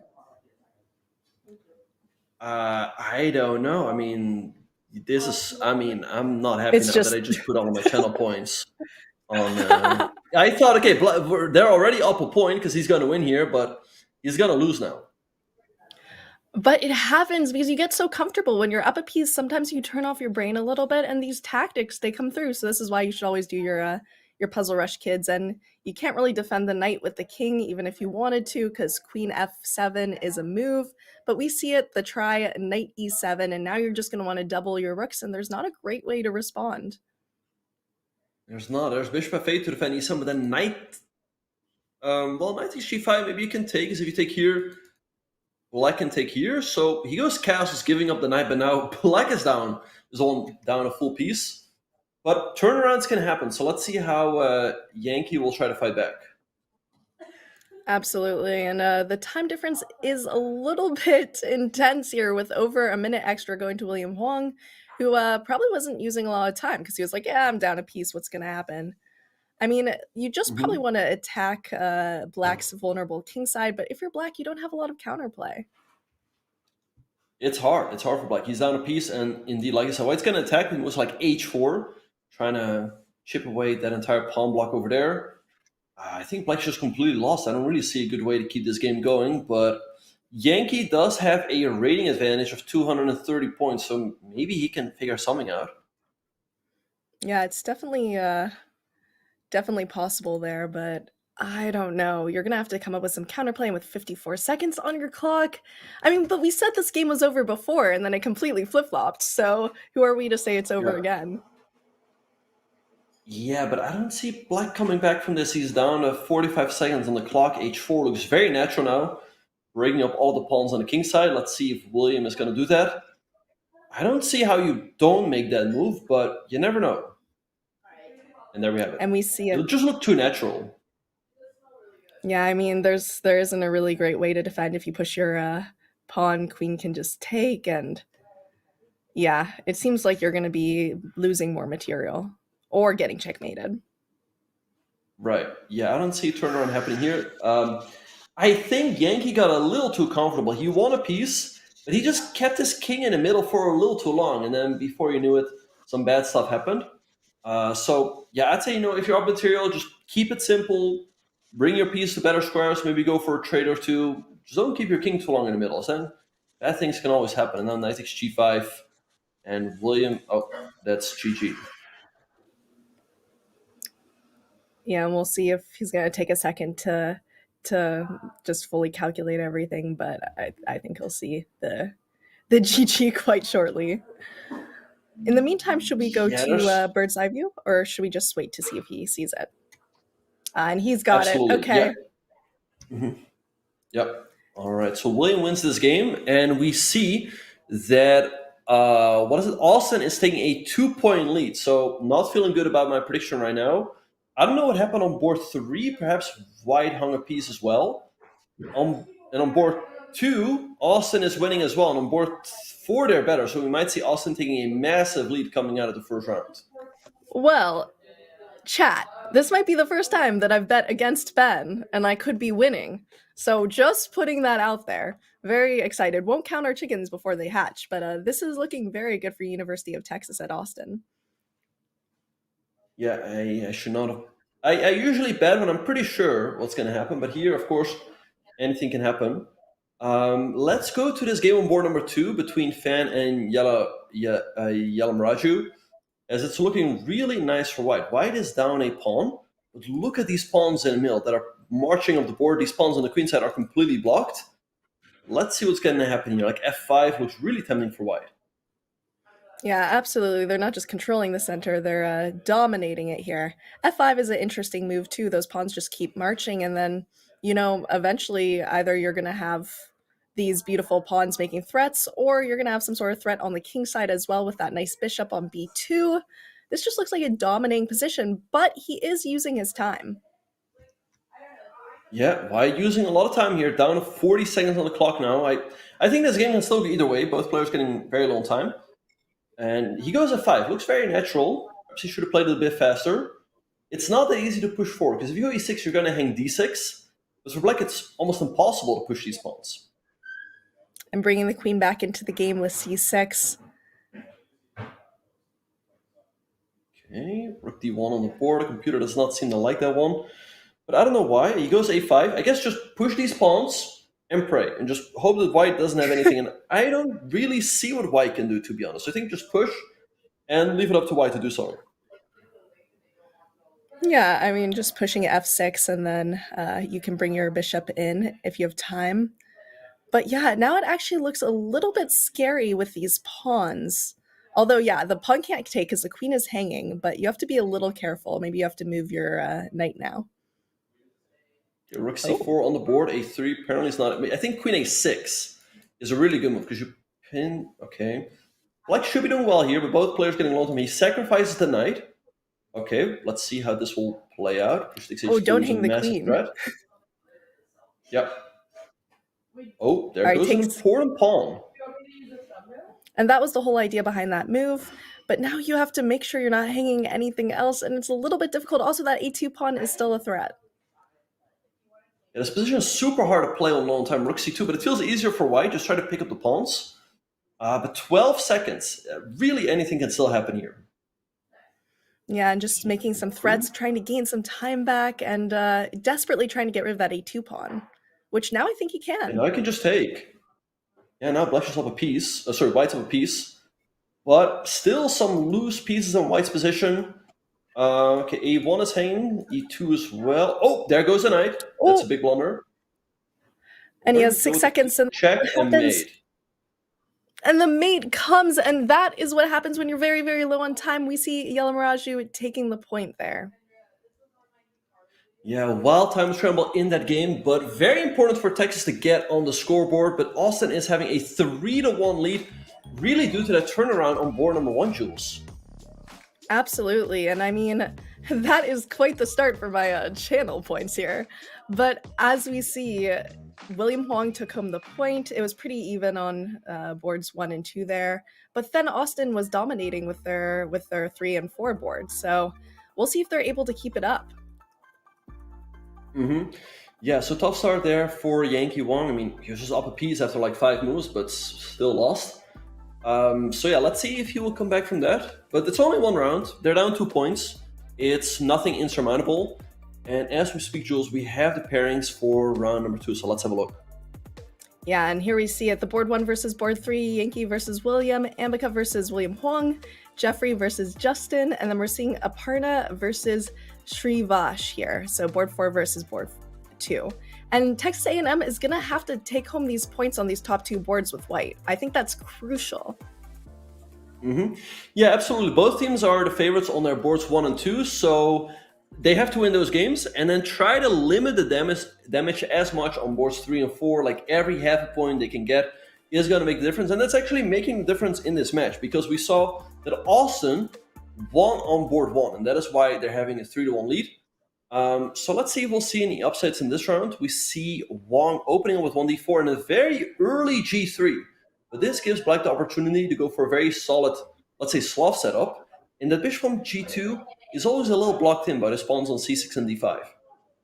Absolutely. And by the way, I got word that we have a raid from the Athens team, so thank you so much. Hope your match went well. And second game off to a start. Maybe we'll see a Nimzo. Or not. No, we see g3 going for the Catalan. So black can go d5 here going into the Catalan. There's also c5 going for the Benoni. D5 knight f3. And black has a lot of options. He goes b6, which I don't quite like, because now the structure is generally speaking a bit better for white. And on board 3, we have one e4. All right, and we're seeing a Sicilian here, so kind of a switch up from these d4 structures we're getting, and not an open Sicilian. This is either the Moscow or Canal attack. I've seen it said both ways, and I think most people call it the Moscow, if I'm correct. I think so, yeah, right. Okay, so we've seen early trade on d7 and then pawn d4. The game on board 4 still has to start off. All right, but lots of interesting games here in round number 2. Yeah, getting off to a strong start. Interesting, we see an early queen move against the French. And you actually can't play the French here. It's almost like saying, like, yeah, you want to play the French? I'd like to see you try. So now he has to switch it up that is the whole... Yeah, that is the whole point of the move queen e2. Like I said, in case d5 was played anyway, white would take and you can recapture with the pawn. Now the queen on e2 looks really silly because it blocks the bishop, but there is a way to solve that, and that's what white does with the move g3, followed by bishop to g2. All right, so looking at these games, Jules, one game that stands out to me is the game between Yelam Raju Ambika and William Wong on board number 2. This looks really pleasant for white. The computer is already giving a big advantage. As again, the structure is generally considered to be better for white. You have pressure on d5, which is hard to deal with. So really a nice and active position here for Ambika with the white pieces. And usually I know maybe you'd want to be able to push c5 eventually, but is the idea that you're just kind of all clamped up now? Yeah, I mean, white's intending to go knight c6, disconnecting the bishop with the d5 pawn. c5, like you said, is definitely an option. I don't know if white will play knight c6. Well, anyway, he takes on e5. White recaptures, hitting the knight. Wait, but knight takes d5 is just a free pawn. You cannot take an e5 due to knight takes c7, and that is why the computer, the blue arrow, is... Oh wait, let me get rid of my arrows because they're kind of confusing. Wait, knight takes d5. That's the computer move. And that's giving white a big advantage, and that's what he goes for. Yeah, and also you have to be a little worried about that bishop on b7 there. This diagonal could be a little spicy, which is why we see the move knight c5. And that seemed like a pretty decent defense now. Yep, hitting the queen on a4, making sure that the bishop on b7 is defended. Also hitting the knight on d5 once more. To me, queen c4 looks pretty logical, saving the queen, saving the knight on d5. Let's see if he will do it. But yeah, since I put my channel points on Texas A&M, this game is giving me hope. All right. I am rooting for the opposite, so I don't know. We'll have to see here. Still, anything can come back. We literally saw someone come back from a dead loss position down a piece. So it's not over until it's over, Ben. Absolutely. Yeah, no, we saw 2 games. We saw Ambika coming back down a piece, but we saw also the game on board 1, right? White lost a piece on like move 6, and they still managed to come back from that. But I think this one should be Ambika's. All right, Jules, let's go back to the bird's eye view and see what's happening in the other games. I like what Fan is doing on board number 1 against Wong. I mean, some really annoying pressure on the knight on c3. White saw themselves forced to play queen c1. But yeah, the bishop on g2 is just not really that effective. Like, one of the ideas often in the Catalan is that you're claiming that your bishop on g2 is better than the bishop on c8 if black plays an early e6. But if black hasn't played e6 yet, perhaps we can pull up that game and I'll explain in a little bit more detail what I mean. So here's the thing. Often, let's say you play the Catalan, if black goes for an early e6, right? And you go g3 and bishop g2, and your argument then is that your bishop on g2 is better than that bishop on c8. But if black hasn't played e6 yet, then black can bring the bishop out to f5 or g4. And here you can really make that argument that this bishop on g2 is better than the bishop on g4, which is why black is having a very comfortable game, putting pressure on the knight on c3. But perhaps c5 is not it. Perhaps a little too ambitious. And now the computer's pointing out that white should castle. Yeah, and that is actually very interesting. I think it's probably for the reason that you just pointed out, is now the bishop is a little bit more useful here. But I understand why I play c5, because it seems almost thematic, but everything was so solid before that. Which break would you go for, though, if not that c5 break? Maybe you'd look for the e5? Well, I think in the Slav, the key is often not to go for any pawn breaks, as the structure is so solid. Just keep the pawns where they are, especially because they're completely neutralizing that bishop on g2. And we see now already things are starting to become a little bit loose. So William, he tried to play aggressively, but it seems to backfire perhaps. Yeah, I don't know. But I mean, this is still fairly even and it's a blitz game. They're also both getting a little bit lower on time. It's 2 minutes for each. And yeah, the time management's pretty even here. We see a pawn take, knight takes first. Probably we're going to see a trade of a lot of pieces here. Yeah, black should take with either the bishop or the pawn, and then white will eventually take on d4 with their bishop, which would create a double attack on g7 and a7. So let's see. You can also take up the pawn. That's also a completely valid option, and then try to pick up that pawn on e4 followed by queen e3. Absolutely, and that's what he's deciding right now. Although, yeah, it seems to make a little more sense to take with the bishop, so we'll see that. Or maybe he's hoping for some sort of intermediate move, but you don't want to allow any sort of solidification of this pawn structure. All right, ends up taking with the pawn here. Yeah, very interesting stuff in this game. Jules, let's go back to the bird's eye view, as one game is really standing out to me. The game between Trey and Kang. So right now, Trey is up the exchange. If you... the game on board number 3, right? White is just taken on the fade. If you take that knight, there's queen takes c3. So I think we should go to that game. As all right, let's take a look. There's a lot of interesting action. So knight takes f8, the queen is under attack, the rook on c3 as well. But I think perhaps black can move the queen to, I don't know, one of these squares, c6, c7, or c8. And you argue that, hey, the rook is protected, and sooner or later, black is going to pick up that knight on f8. And well, let's see if Jeffrey finds it.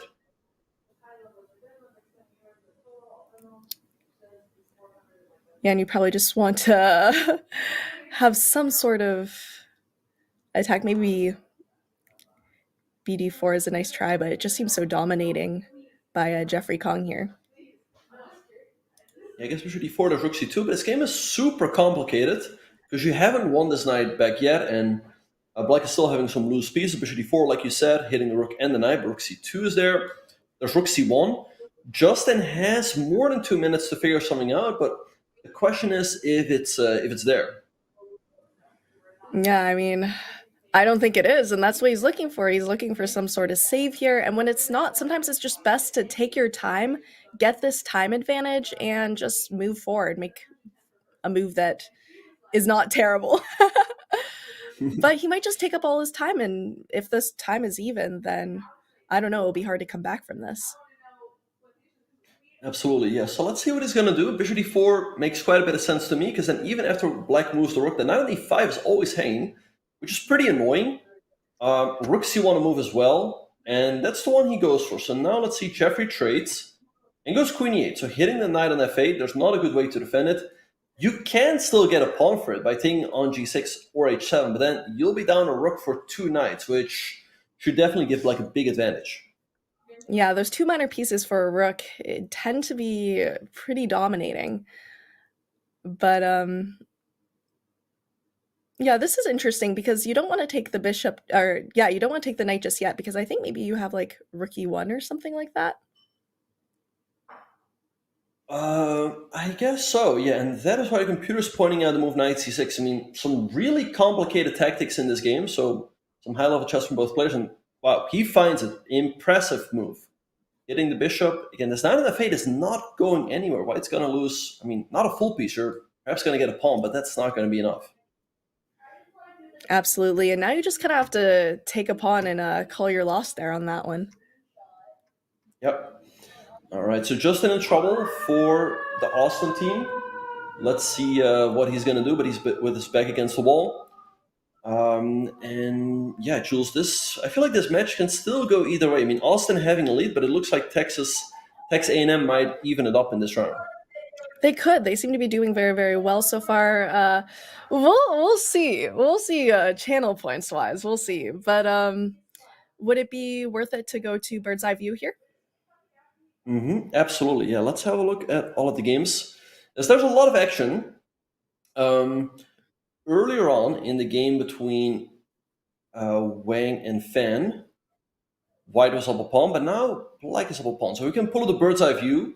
We can see what's going on. Oh, now, okay, so the game right now between Wang and Fan is even on board number 1, equal pawns.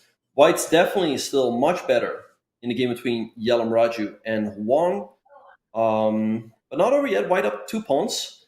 And Kang is up 2 knights and a pawn for rook, so he's winning.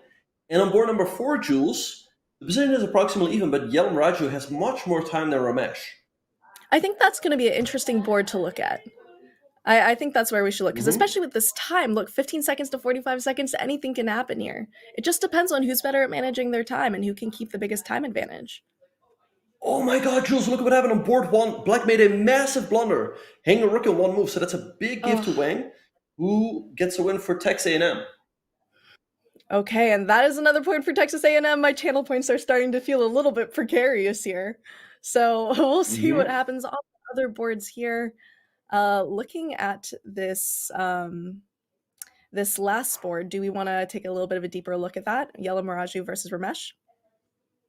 Yes, I think we should definitely go to that game, as a lot can happen. Both players getting super low on time.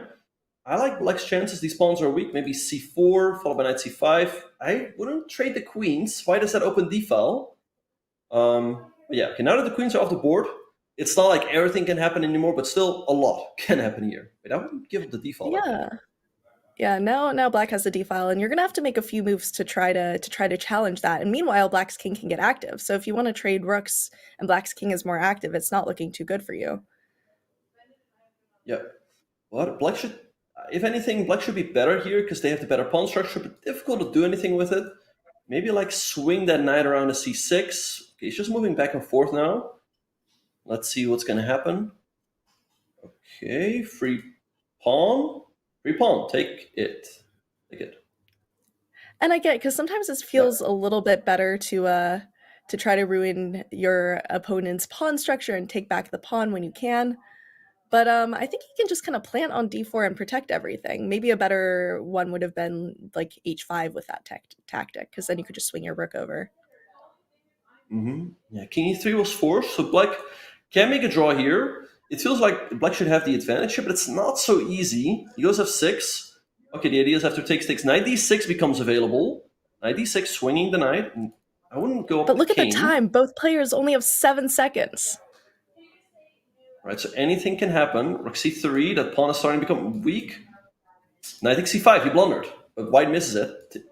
Okay, there goes a 4. All right, you're just trying to take back as much as possible. Opponent has 3 seconds on his clock. Move. Okay, white getting the pawn back, so... Okay. All right, so just a quick update, Jules. We have wins for Texas A&M on board 2 and on board 3. So right now, Texas A&M is ahead. Let's see if Austin can even it up in this game, or if Texas will pull even further ahead. Pawns running quickly. Check. Austin, if you can hear me, Texas Austin, if you can hear me, come on. Rook b3. Come on, rook b3. Yeah, I think he's got this. Take. And that rook is so active, and you're forced to passively defend. Okay, no. Okay, apparently he's winning, but not easy to finish this off. He's up a pawn. No, but what is that? Okay. All right, well, still a chance for black. He's up a pawn. Yeah, and the king is being forced back down, and now black's king is getting a little active. You do not want to trade rooks here. I think he's pushing that pawn a little too easily. Okay, still up a pawn, just move the king or so. There's still plenty of chances.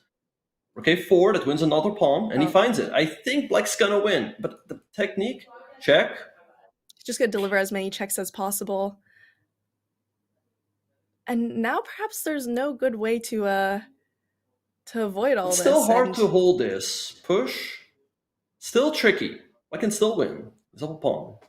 Rook e5. The blue arrow points out that was the only move. He does not find it, but good luck finding the win here for black. Now rook e5 and take the pawn. Or rook e5, yes. That was better, indeed. Okay, maybe push or... Yeah. Okay, king e4, perhaps a mistake, but it looks logical. moving that king on the board. And apparently rook d8 is the only move, but he finds it. Go When in doubt, gives forward, checks. not backward. Oh, Wait, that is losing. King b4, maybe? No. But again, like this endgame is difficult with seconds on the clock. King c4, I like. Shouldering the white king. Okay, the computer does not like it. Push. and now it Should seems be a win. little bit. Check.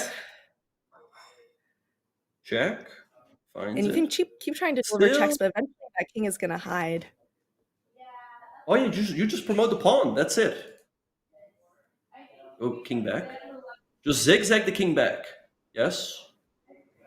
Yes. Yeah, and that's what he's doing. And we're seeing some does. technique here. Mm-hmm. Yeah, and you can't give Yeah, it any but more this- checks. Mm-hmm. Yeah, now this endgame was not easy at all. So it's not strange that we saw the evil bars swinging back and forth. But in the end, Aparna gets the win, and he pushes Texas A&M even further ahead. And if you look at the eval bar on that one, it looks like a roller coaster. And it's true because, like, you know, sometimes you have draws there, and it's just a complicated endgame. It's not easy to hold by any means. But yeah, it looks like Texas A&M taking the lead after a tough first round. Are you feeling better about your channel points? Absolutely, yeah. Betting channel points against me is a losing strategy. Oh, we were off to such a strong start, but we'll see if Austin is able to pull ahead in this next upcoming round.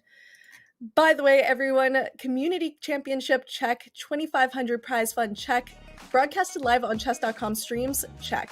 Get ready for the 3-check Community Championship beginning February 27th. Anyone can play, and anyone can win. Visit go.chess.com/3check or use !3check in chat for everything you need to know. All right, let's take a look at these bird performances here going into round 3. This was a strong round 2 comeback for Texas A&M. Absolutely, as strong as it could have been. They swept this round 4-0. They were down 3-1. Now they're up 5-3. And in round number 3, we have the boards 1 playing boards 2 and boards 3 playing boards 4. So we see Yankee Wing with Black taking on Srinivas and Ambika taking on Justin. And then we see Jeffrey taking on William and Aparna taking on William as well. So it looks pretty even to me, Jules. This round can go either way. But Austin needs to make a comeback here. Otherwise, this is going to be tough to come back from. Absolutely, they need to make a comeback. And yeah, I don't know. I feel like I jinx people whenever I bet channel points, but they still can make a comeback. They just had a really tough round, so that might also be psychologically difficult. Mm-hmm. Right, so let's see what's going to happen. Tough loss there, especially for Ramesh in a super long game against Yalam Raju. It was a difficult rooking game. I mean, also I had trouble figuring out the right move was at certain spots. But I think 1 point, Jules, like that move rook e5 that you suggested, that would have saved the game on the spot.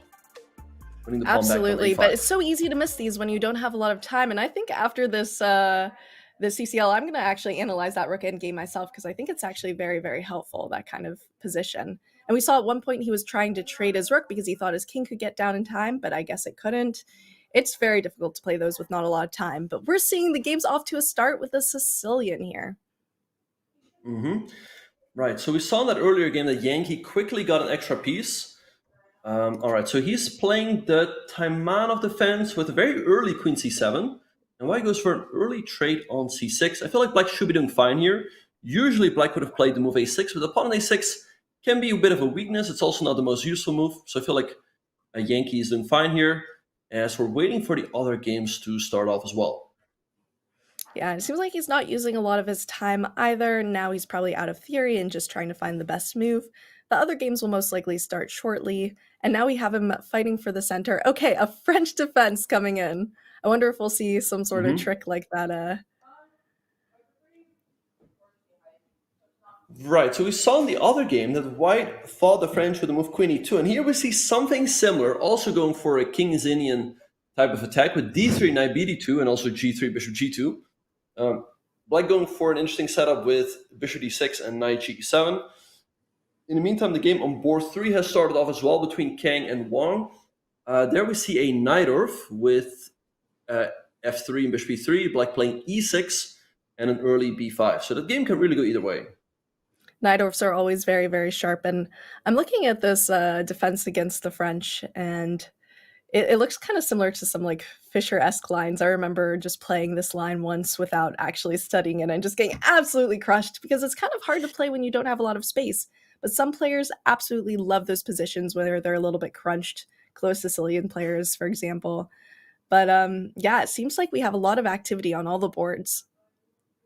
Yeah, and the game on board 4 has started as well. There we have a Slav defense with an early e3, and black played e6. So we talked about that bishop on c8 earlier. Now it's a little blocked in. So we'll see how black will eventually try to resolve that problem. I think eventually black might go for something like b6 and bishop b7. But Jules, looking at all of these games, is there anything that stands out to you? Let's see. I think an interesting game is going to be Jeffrey King versus William Wong here, because I also heard that King is captain for Texas A&M, so this is probably important to him, and we seem to have a kind of interesting Najdorf position here. Yeah, this one is looking super sharp. We see an early b4 and knight a4, and what black usually does here is break in the center quickly with d5. Queen a5 also possible. The knight had to be defended with b3 and knight c5. And if I'm not mistaken here, white can perhaps play the move a3. Black takes on a4, then you take on b4, attacking the queen jumps back, and you take on a4. And after all of those moves, let me put it on the board real quick. After a3, takes, white is up a pawn. But these pawns are a little vulnerable, so black certainly has compensation here. Yeah, that seems really, really scary. I'd be surprised if he ends up going for it, but maybe he's calculating. You don't really want to have to do knight takes c5 either, but that might just be the best option. At least you have a little bit of time before the attack comes in, and you can try to do some damage. Yeah, I mean, knight takes c5 has a drawback that black will take with the pawn, and then the knight on d4 is under attack. But you only have so many options, right? The other alternative is knight b2, but oh, Jules, look at this. I think knight b2, there might be knight takes e4. Takes, hitting the queen. You move the queen, then knight c3 comes in. That looks absolutely devastating. Also, that rook on h1 is heading in a lot of variation. So perhaps white has to go either knight takes c5 or no. Oh, he does it. He does it. Oh, will you see it? And he gave his opponent so much time to think too, so he must have been calculating some of these tactics. But I mean, that's a hard one to see if you don't see it right away. But he's taking his time. Maybe he's just double checking, double calculating that line. Right. Yeah, by the way, both knight captures work, knight c takes e4 or knight f takes e4. The thing is also that after, let's say, takes and knight c4, black always takes the queen with check. So yeah, if William finds it, he should be on his way to victory. And he's taking so much time. I feel like he has to be looking at that. I feel like he does. I think so too. I mean, otherwise you would probably just play a more normal move. And we see it, knight takes e4 here. Oh, this is going to be brutal. You take back, and the knight is going to take. I mean, yeah, it's pretty rough. There's no real safe square for your queen. No, brilliant move there by William. The queen's under attack. It has to move. Then knight c3 will come in. This rook is often hanging. You can often take an a2. Looking really tough for Jeffrey here, but he has to keep the game going. Just keep fighting, hope for the best. As nobody's ever won a game by resigning, but yeah, brilliant stuff here by William. Let's see if he can finish it off. Absolutely, and you also have all of the pieces falling. A2 will be weak after that check. Everything is going to be weak. Everything's going to be bad. Also, hello to everyone new joining. Hi, Mario. Hi, everybody. We are just looking at this game, which has gotten fiery so far. And you see Jeffrey's just taking his time. All the time when you notice you hang a tactic, people take a lot of time to try to see if there's any way out. And sometimes that's a good response. But also, it just makes it a lot easier for William Hong to find the best follow-ups. Now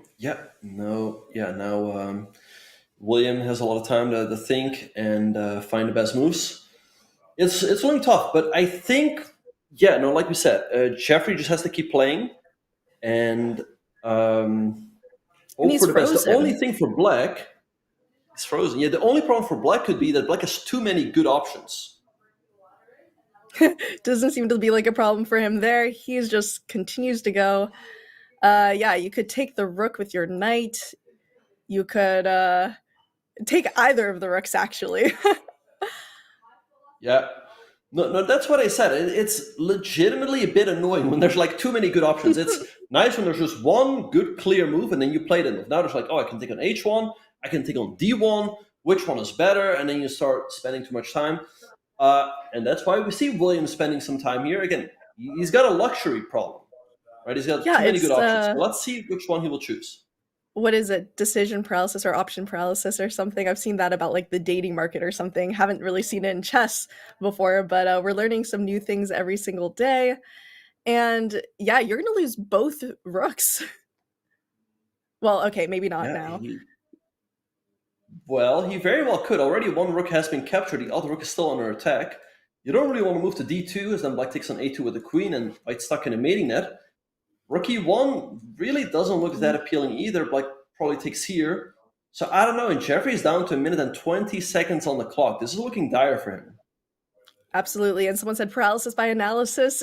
Yes. And you're just trying to find the best move. But in the meantime, your opponent is also analyzing on your time.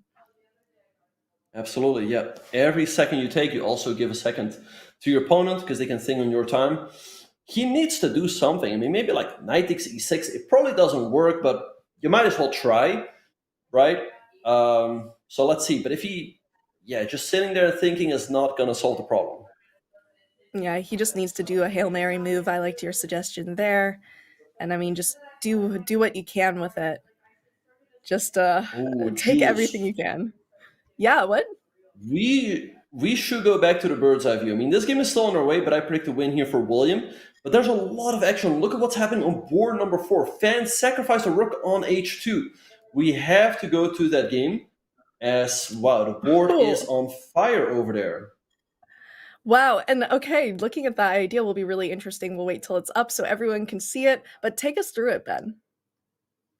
Right, so rook takes h2 has just been played. The idea is that in case white takes the rook, black wants to go queen h4 check, king g1, and g3, threatening checkmate on h2, which is really hard to defend against, but maybe white can by just moving the rook over to, let's say, d1, black gives a check, you take here, king e1, but is there actually a mate is the big question.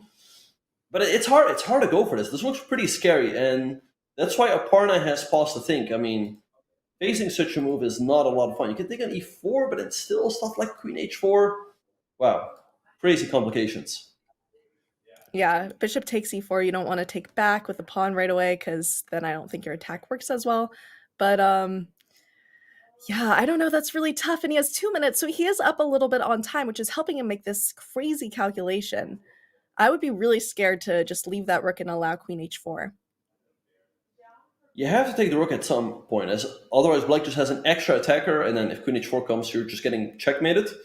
So you either have to take right away or take here first. Let's see what he's going to do. I mean, this looks tough. I mean, I like the sacrifice by William. It looks really hard to face for Aparna.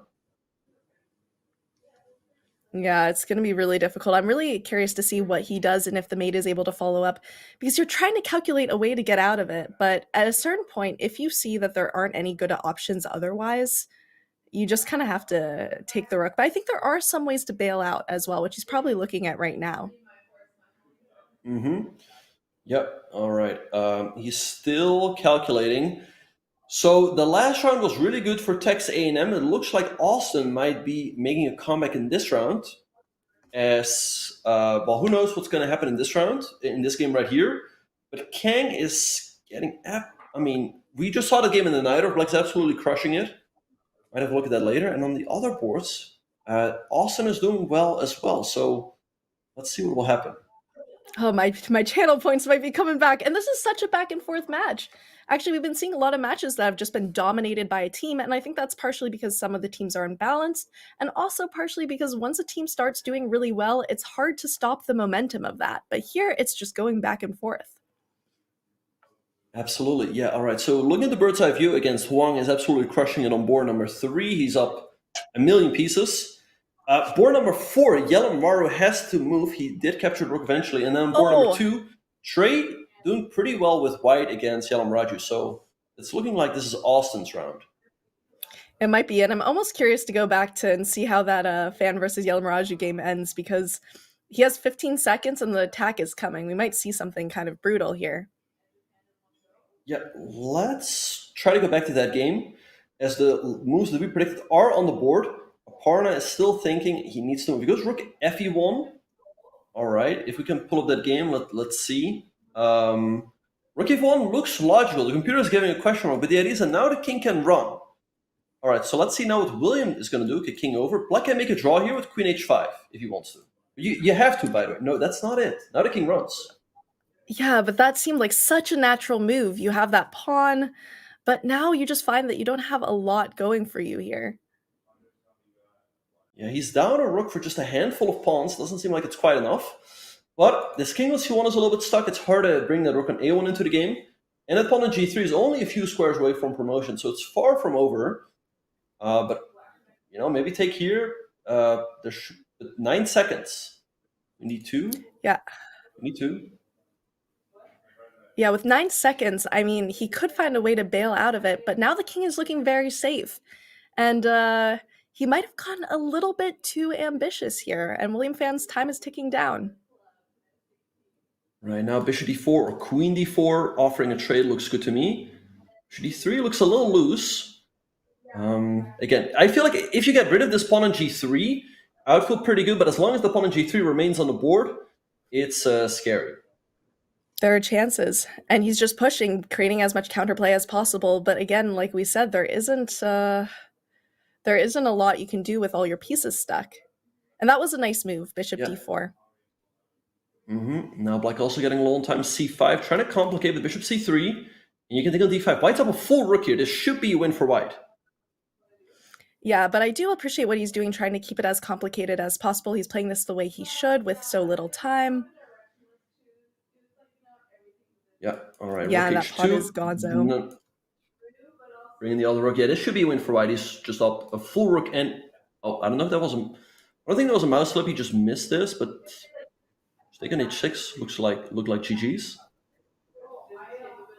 Now he sees it. Check and mate. Check and mate. Mate in 2. And he finds it. And he finds it, and we see Aparna Raju gets the point there. And that means, is it all tied up? No, right now Tex A&M is having the lead, but Austin is coming back on the first board. Let's pull up that game. It was a draw earlier, a rook and pawn game. But now white is winning. This is black king is getting pushed away, but white's struggling with the technique. Oh, and he allowed a threefold.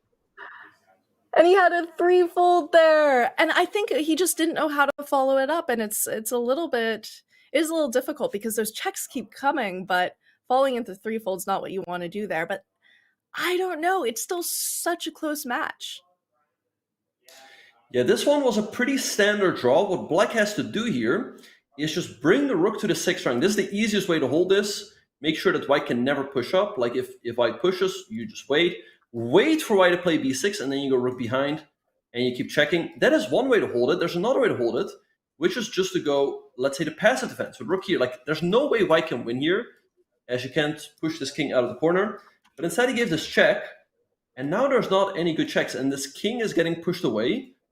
And white is technically winning here. I think you have to go like rook b8 to defend this pawn on b5, and then the idea is that next up you're going to go king a7. There's not much black can do about that. You go here, here. There's still a lot more technique required, but white is winning. But instead he ran into a threefold repetition. So tough draw there for Srinath, as this could be crucial for the match. Yankee holding the draw here with black. Yeah, it's super, super understandable there. But great comeback. And we have 6.5 to 5.5. Yankee Wing, 1.5 out of 3. 2 out of 3, Justin Trey. I mean, everyone's been doing pretty well. William has yet to get to a point, but maybe for next round. 6.5 to 5.5, Ben. I don't know. That's super close. It's almost as close as it can be. This match can still go either way, but Tex A&M having a slight advantage going into the final round. Let's see who will take it home in this Texas Derby. And here we have the pairings for round number 4. Everyone is playing their corresponding board. So board 1 playing board 1, board 2 playing board 2, board 3 is playing each other, and boards 4 playing each other. Looking at these pairings, Jules, I feel like Texas A&M has a good chance to strike on board number board number 2. They have a 200-point rating advantage and the white pieces. But on boards 3 and 4, Austin is looking better. They have the white pieces there and a big rating advantage. So I don't know. I mean, we might go to overtime here. Yeah, I mean, that is where they need to strike back. And this is do or die. Player is going absolutely ham, but you're definitely going to see everyone playing their best chess because for all they know, they could be the deciding factor here in the last round. Right, and we are off. So we see Wang opening up with the Queen's Gambit and Trey responding with the Queen's Gambit decline and an early h6. White plays e4. Okay, so let's see. Black can take, and I guess bishop b4 check. This is a line also if Black has played c6 instead of h6. We see also board 2 has started off with the Queen's Gambit, and Black plays the Chigurh in defense. Interesting. I've seen this in Blitz before. It's a pretty good, it can be a pretty good surprise weapon. I've always meant to look at it a little bit deeper, but now you get into kind of a more typical structure a little bit here. And then the game starts with a strong move, b3 in Fan versus King.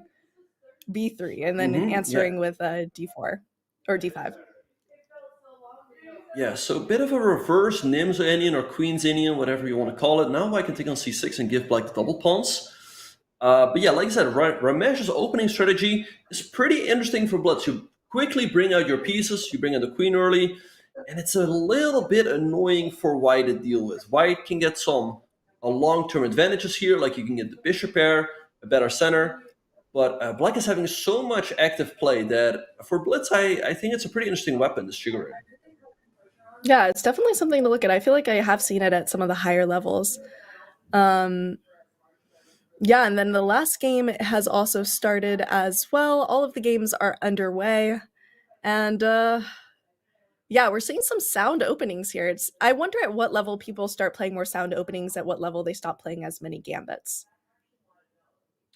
Good question. Yeah, I guess maybe around the like 2000 Blitz level or so, or close to that. But I think Yellow Mirage on board 4 just hung a pawn. Knight takes c5 is definitely what I would play. But he takes an f6 instead. Perhaps a missed opportunity. Sometimes you're a little scared to take pawns when you don't know how things are going. Because you're like, am I about to fall into someone's gambit? You see it all the time in Blitz where someone leaves a pawn hanging. I'm like, is it worth it? Probably not. Right. All right. So all of the games underway. All right. So Jules, is there any game that stands out to you? All right. Let's take a look. Wait, Jules, let's go to board number 4. I don't know what Black is doing. Like, we have to pull this up. Wait, where is it? Black keeps hanging that pawn on c5. Just take it. Take it. And I bet he thinks it's on purpose now. He's so scared to take that c-pawn. And actually, that's a lesson for all of us, because we all fall into it sometimes. But yeah, you still can take the pawn. Free pawn. Here's the thing. If you can take something and you don't see why you shouldn't take, you should take. It's just a free pawn. Let's see if William finds it. I bet, by the way, on Black. So I'm kind of happy he didn't take. But castles was played. This still looks unpleasant for Black. White is having an advantage, is having a lead in development. And at some point, White should take. Taking on d4, again, that pawn is hanging out for like the 5th time this game. Is he going to take it eventually? I know sometimes it's thematic in certain openings to have your c-pawn hanging like that because it's easy to take back that pawn eventually. But here, it's not really. I think it would be kind of hard. Eventually, once you solidify your structure, you could just play b4 or something, and you'd be happy. And we finally see him taking the pawn. Yeah, he takes the pawn, and now good luck to Black getting it back. I don't think you're getting the pawn back anytime soon. Also, it's pretty difficult to develop. You cannot castle, as that's going to hang the bishop. If queen f5, trying to get the pawn back, White just goes like b4. a6 is played, but just bishop a4, bishop e2. White is having a big advantage here, which would go a long way for an Austin comeback. Yes, absolutely. But it is just a pawn, and a pawn in Blitz, I don't know. It could be a little hard to convert that advantage. But yeah, now it seems like you're giving White a few chances to get active. Probably want to move your queen out of the way here. Right, probably queen e2 or like queen c2. One of those moves looks pretty natural. Let's see what he's going to do. But Jules, let's go back to the bird's eye view. If I'm looking at the bird's eye view, Jules, I feel like Austin has pretty good chance to win this in the last round. Wang is better on board number 4. He's up a pawn for absolutely zero compensation. Fan is also looking pretty good on board number 3. Black has these double isolated pawns on c5 and c6. Ramesh has a lot of activity on board 2. And Trey is not worse on board 1. So I'm not really feeling good about my prediction here. I feel like Austin might win this round by a big score and leapfrog Texas A&M. It definitely could happen. And for you guys who have just tuned in, by the way, this has a chance to be the first prediction I've won against Ben here. I've lost pretty much every single prediction ever against Ben. So this would be very exciting, but it's too soon to tell. Games have just started, but it does seem like Austin's doing very well right now. Yeah, Queen B3 also moved by William, hitting that pawn on B7. Yeah, oh, and it looks like on board number 2 there was also a mistake. So let's pull up this game. Oh, look at that, Jules. We have to go to the game between Yelm Raju and Ramesh. White just played bishop to c4, and Black did not find it. What Black should have played here is rook takes d2. If you recapture, then there's bishop takes c3, and Black's crushing. Like take, check, and attacking the bishop, and if here check, and you win the rook in the corner. But he missed that. He played rook d7, a little bit too timid. This is giving Bika a chance to stay in the game. And now, White could also be better because White has the bishop pair. But still, it's feeling more comfortable for Black, as Black is such an easy play. Yeah, that's true. It does feel easy. Just the doubling up seems, again, very, very solid.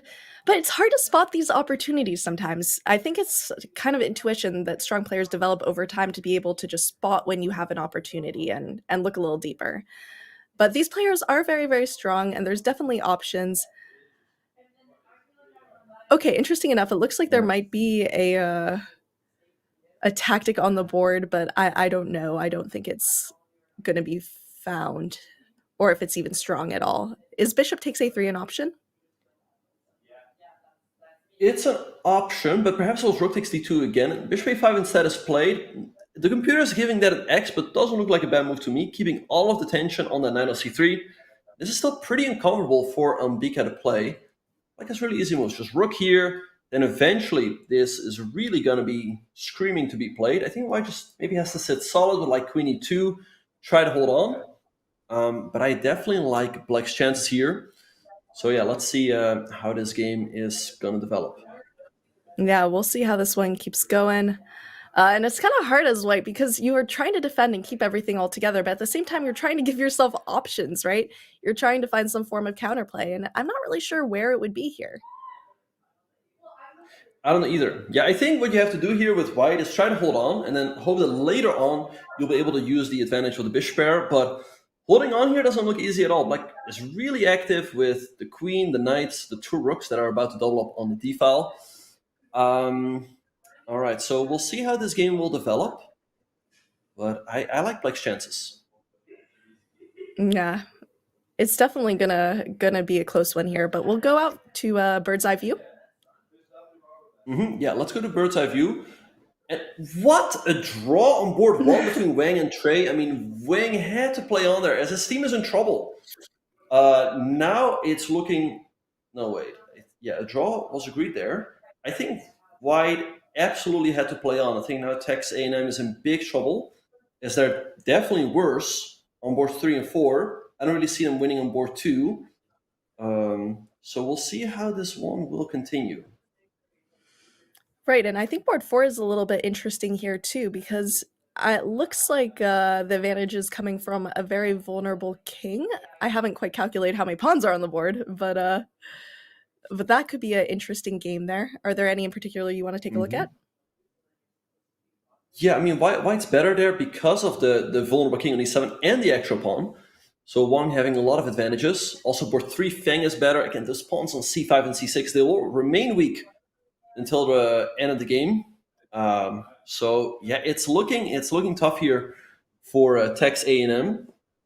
And I also like Ramesh's chances on board number 2, but he is paused to think. So I don't know. I think let's perhaps go to board number 4. See if William is able to convert his advantage into a full point, but it's looking good. Rook d6 now. If we can go to board 4, it's looking really good for William. Wait, Yeah, I we're think gonna William take a is winning now. we're gonna take a look at that board 4 shortly against Yale, Raju, and Huang. But yeah, it just looks like the attack is gonna be so strong there. Yeah. Oh, and things also not looking good on board number 2. Sacrifice is screaming to be played. Something like bishop takes b4 looks crushing to me. But yeah, William is winning on board 4. White's also better on board number 3, and Black's winning on board 2. So I'm really not feeling good about my prediction right now. I don't know. Yeah, it could be a little bit difficult. Might be worth it to look at board 2 right now and just see the end if the Yeah. sacrifice happens, if it doesn't. Because, I mean, with 25 seconds to make a decision like that, it's not super easy. That was a huge missed opportunity by Black. I think for sure bishop takes b4 had to be played here. Takes knight takes b4. The king is in check. You'll take on d2 after, but bishop b6, bishop c1. Now White has the worst behind them, and again they have that bishop pair. White's better now. This would be a huge turnaround. You have to take with the knight, or you have to take with the knight. If you take with the queen, that was queen of5. White's better here, and Black's getting a long time. Yeah, I mean, it's hard to make those sacrifices when you have so little time, and it's just if you can just take that risk. The king moving out when the queen is still active, I'm not sure about that choice, but I'm sure that king will tuck back in. Yeah, all right. So White better here, having the bishop pair. Oh, trade. That's a weak pawn over there. Can White convert this into a win? That would be huge for Texas A&M. It would guarantee at least a tiebreak. But let's see. I mean, I think White has to win this game because Austin is still winning on boards 4 and 3. So this is crucial for White to win this game, and they do have more time, but it seems like it's not quite getting played the way it should right now. Yeah, White's still better here, but we have opposite color bishops with knights on the board, but very hard to win. White also having more time. If you can somehow attack these pawns, that'd be nice, but bishop d5, that's a huge move, followed by bishop b7. Knight f4, also not a bad move, just move the king. Be careful. Yeah, you just have to find your opportunities. Right. Okay, White's still better. Don't go f4, f5 is checkmate. Check. You cannot take the draw, Do you think he's gonna do it? Oh, f5! Oh, f5! Oh my god, is he gonna find it? Oh, and what? And Black misses it? What? That was mate in 1. Oh, White's still better. Sometimes your spidey senses just don't tingle the way they're supposed to. Oh, that was almost brutal. That was brutal indeed. In the meantime, Austin is still winning on boards 3 and 4. Those games, I really don't see Texas A&M saving them. So this is a must-win for Mbika on board 2. Let's see if she can do it. Check or a4. King back, maybe? White's still better. This is unpleasant for Black to hold. Should he 5 perhaps? Hard. Black is still, holding tight. And they're doing very well considering they only have 8 seconds on their clock versus 22 seconds. But there's just a lot of maneuvering, and I think White's trying to find ways to go on, but I like your suggestion. 96. That's a free bishop, and she finds it. This should be a win now for White. I think, Jules, we are headed for overtime. It could be save possible. This knight, though. Yeah, you still have to save the knight. Knight ca 97. That's it. That's GG. And it just escapes. There is still a little bit of work to be done, but just up a piece, easy trade, and everything's gonna get active. You just take that pawn, and pawns can start marching. Just don't take. And we see it. Right, and White wins. One last trick, though, is that you shouldn't take all the pawns, as that would be stalemate. Anyway, this game is won by White. Let's go back to the bird's eye view. As Fan is now leveling up the score for Austin. If he wins that game, and it looks like he is going to do that, we're headed for overtime. I don't see a way for White to throw this. I mean, stalemate, but he's too good to do that. So, Jules, we're headed for overtime. Ooh, that's our first tiebreaks, I think, in the 2 seasons I've been commentating here. But everyone, we're going to have an interesting pairing for tiebreak format. And I'll kind of tell you about it right now. It's going to be same pairings as this round, but the colors are going to be flipped. 3+2 is new time control. So all of a sudden, they have to switch to playing something a little bit quicker than what they're used to. if the score is still tied, they're going to do it again with 1+2 time control. So it's going to turn into bullet. But now we're going to see a little bit quicker chess. Do you think that adjustment will be difficult? This adjustment won't be too tough. 3+2 is not too different from 5+2, but the adjustment to 1+1 is a big one. So if they'll go to double overtime, the players will certainly need to adjust. And yeah, just remind everybody, we're just replaying one round, not the entire match. But yeah, Jules, going into this overtime, I feel like perhaps Austin has the momentum because they won the last 2 rounds. It's definitely possible that they do have the momentum here, and that would sound great for my channel points. By the way, I'm on Austin for my channel points. Ben is on Texas, but anything can happen because it is tie breaks. So I don't know. All right, we're gonna go to a quick break over here, and we're gonna be right back with tie breaks. It's really exciting. I think first time we've seen this in a while. So stay tuned. See you soon.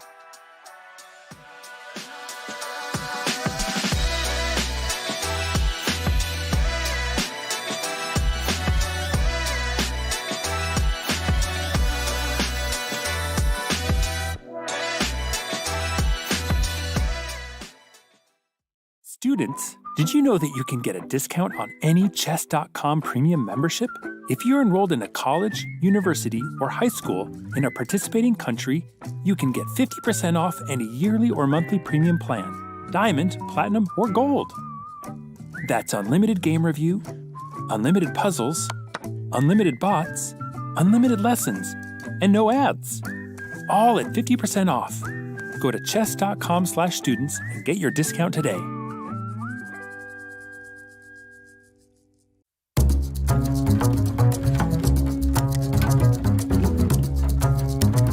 Hello, I'm Grandmaster Pepe Cuenca, and this is an absolute banger of a game at the 2024 Julius Baer Generation Cup. The battle kicked off with a double fianchetto, but after a few moves, it sneakily transposed into a King's Indian setup and the fianchetto variation.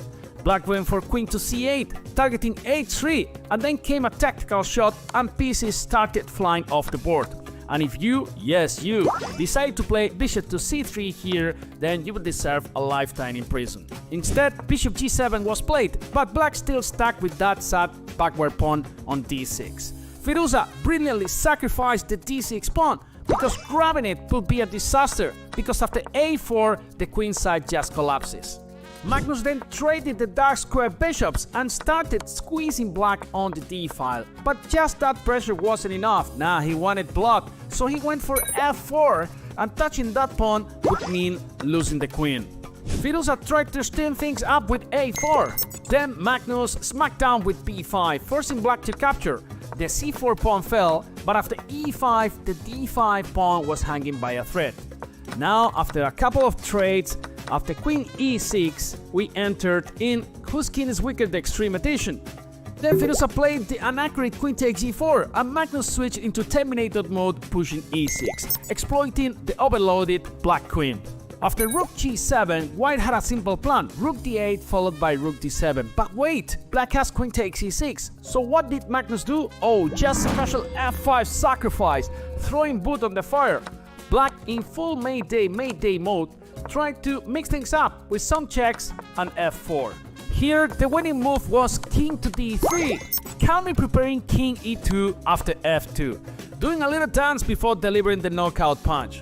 But Magnus played king to e3, allowing queen e1 with a perpetual check, since the white king could never touch the d-file. So just when it seemed like Firuza had escaped, he blundered with f2, and now Magnus just had to do one thing: run, Forrest, run!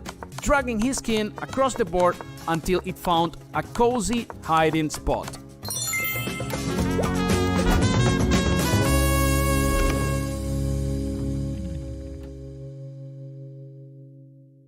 Wear your love of chess on your sleeve with all new apparel and accessories from the Chess.com merch store. Maybe you simply want a clock that will never run out, or a mouse pad that will finally unlock your speed chess potential. Whether you play chess to get energized with your morning coffee, or play into the wee hours of the night and witness the occasional alien abduction, we've got something for every king, queen, and knight in shining armor. even gift cards for your loved ones who've caught the chess bug. So check out the Chess.com shop for apparel, accessories, and more. Grab your favorites before they're gone.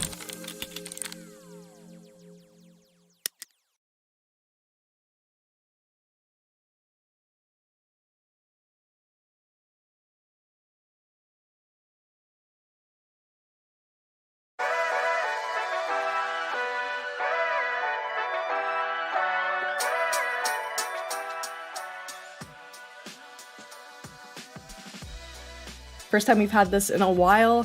So the format is changing slightly. It's going to be 3+2, and the players are going to be ready. Every move counts, every game counts. What do you think is going to happen here, Ben? Yeah, I think the players will definitely feel the pressure. I mean, every game, every move counts, like you said.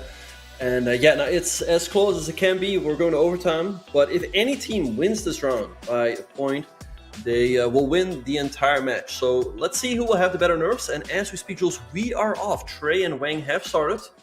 We see a Sicilian on board number 1. And White, again, going for a bit of a King's-Indian attack setup with D3, Knight BD2, and G3. So keeping a lot of pieces and tension on the board. Yeah, we'll see how things are going to go in this overtime. Yeah, I mean, I don't think people should try to change up their style. I think they should still try to play their best chess, not get too over-aggressive, but it's easier said than done. Also, time management is a slightly faster time control, so you can't take too much time. Absolutely, yeah. Right now we're playing 3+2. In the regular rounds, we're playing 5+2. So we'll see how the players will adjust.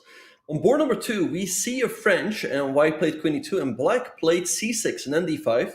So a bit of a mix between the French and a Caro. White also going for G3, Bishop G2. And on board number 3, we see a time-off by Fan against Kang. We'll see how that game will develop. And Yalom Raju against Wang will start shortly. Absolutely, and we have it slightly staggered like that, so we can definitely see all of the games. But I think things will be picking up pretty quickly. We already see a lot is underway. It looks like there's some interesting things happening in the Ramesh versus Yalom Raju game. Yeah, the evil bar went a lot in White's favor. I don't know why, though. The position looks fairly normal to me, but the computer really seems to like it for White. We'll see how that game will develop. And then on board number 4, between Yalom Raju and Wang. Oh, I wonder if White missed an opportunity there. Perhaps we can go to that game real quick. Because now we're having a bit of a hedgehog setup. So all of the pieces still on the board, a lot of tension. We'll see what's going to happen. But I think what White perhaps could have done, let's pull it up. So this game started off as D4, as a Queen's Indian, pretty natural stuff. Eventually C5 was played. Normally White goes D5 here, grabbing more space, but instead White played D4. We see a trade. And here, Jules, White is winning if they find the move E5. Because you hit the bishop on B7 and the knight on F6. And the problem for Black is if you take on G2, you take here, this is hanging and this is hanging. But instead bishop B3 was played, knight BD7. Now here again, E5 gives White a massive advantage. But now after B3, Queen C7, that opportunity is gone. So the game is approximately even. Perhaps a little bit better for White due to the space, but almost all of the pieces are still on the board. And anyone can still win here. I guess it's one of those things, if you don't really see it, you don't really see it. But we have solidifying the structure a little bit with F3 is an interesting choice. I think Ben Feingold would not be very happy. But yeah, it seems like this game is ongoing. Should we get back to bird's eye view? Because I feel like there is some action going on in some of the other games. Yeah, the action is super fast-paced right now. So let's go back to the bird's eye view, as there's a lot of action in the other games. In this game between Yalom Raju and William, we'll see some more slow maneuvering. But if we go to the bird's eye view, I definitely see some interesting stuff in the game between Trey and Wang. I mean, White's, we can go to the bird's eye view. White's down a pawn there. But White perhaps has some chance to build up a big attack on the king side. The computer gives White a massive advantage. Maybe let's try to jump into that game. White's down a pawn. The computer gives White a massive advantage. Perhaps Queen G6 was not quite it. I don't know if moves like maybe Knight G5 had to be played. Like, thank you so much for the bits, Planet Hushman. All right, so 97, kicking the queen away. Bishop b7 can follow. Yankee hanging on here. Queen g6 perhaps was a missed opportunity. Yeah, it's a little bit difficult to follow it up, but white still has a nice attack going. Although maybe your issue is if you really think you have this nice attack, which you do, you might be looking for this knockout blow that just doesn't exist. Right. So queen h5 still looking more pleasant for white. White having the attack. Black is going to have to defend accurately. Always annoying to do in blitz.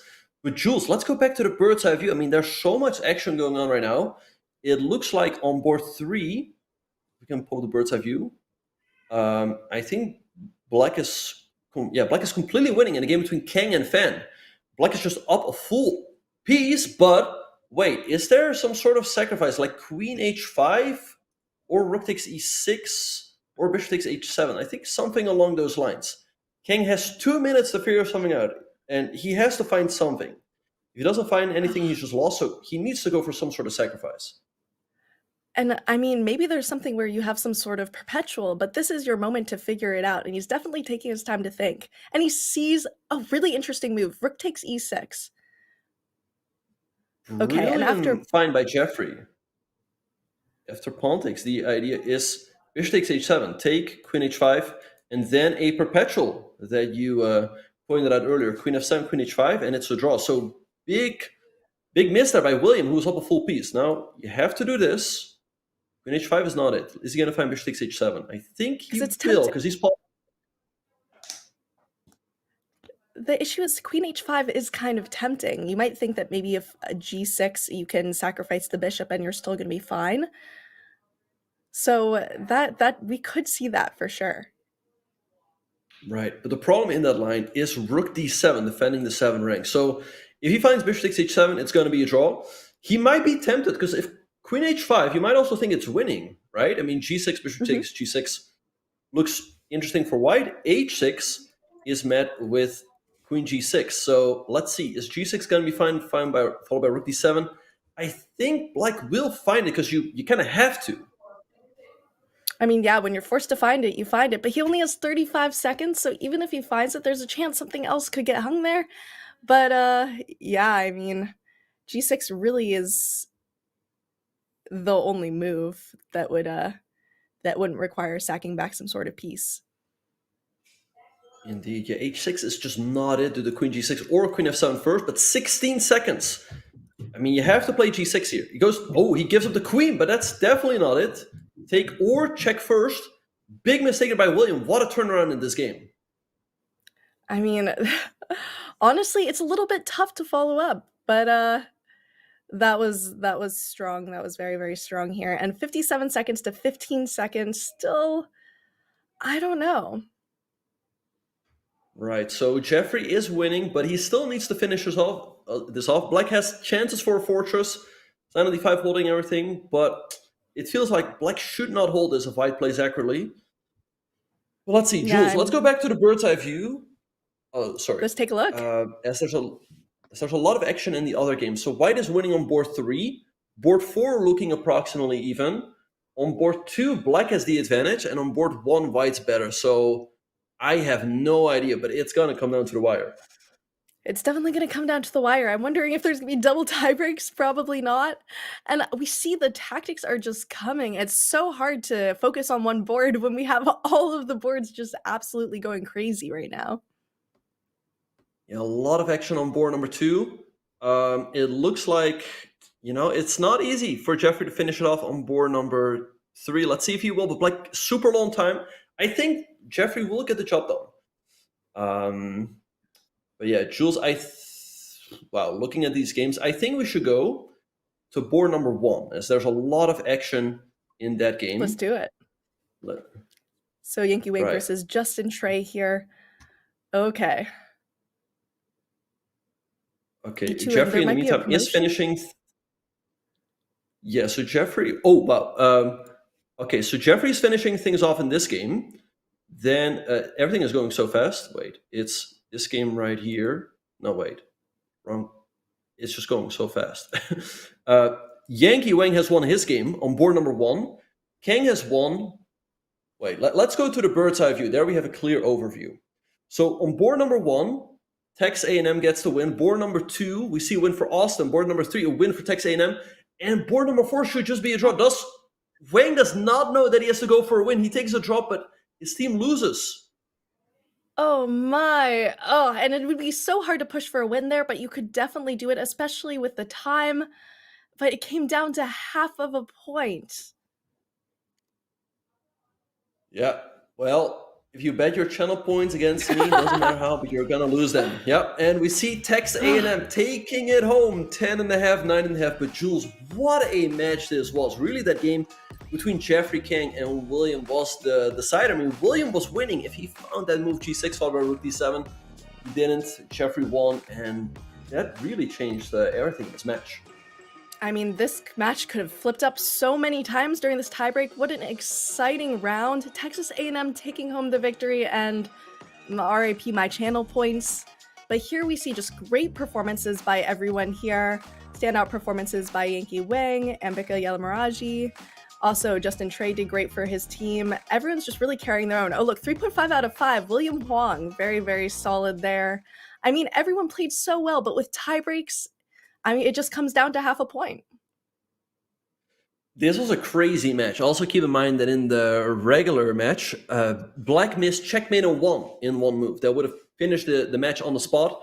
Ills missed, and White went on to win. So, Jules, this is about not the craziest match I've ever seen, but it's definitely up there. Yeah, it's definitely up there. It happens, and I'm so excited we finally got to see a tiebreak because I was wondering about that one, but just very strong from everyone all around. I think we're gonna have an interview with someone, I believe Jeffrey King, but I might be mistaken. So that's gonna be coming up very, very shortly. All right, we're gonna head to break. Stick with us. We're gonna ask some questions. If you have any questions in chat, let us know. See you soon.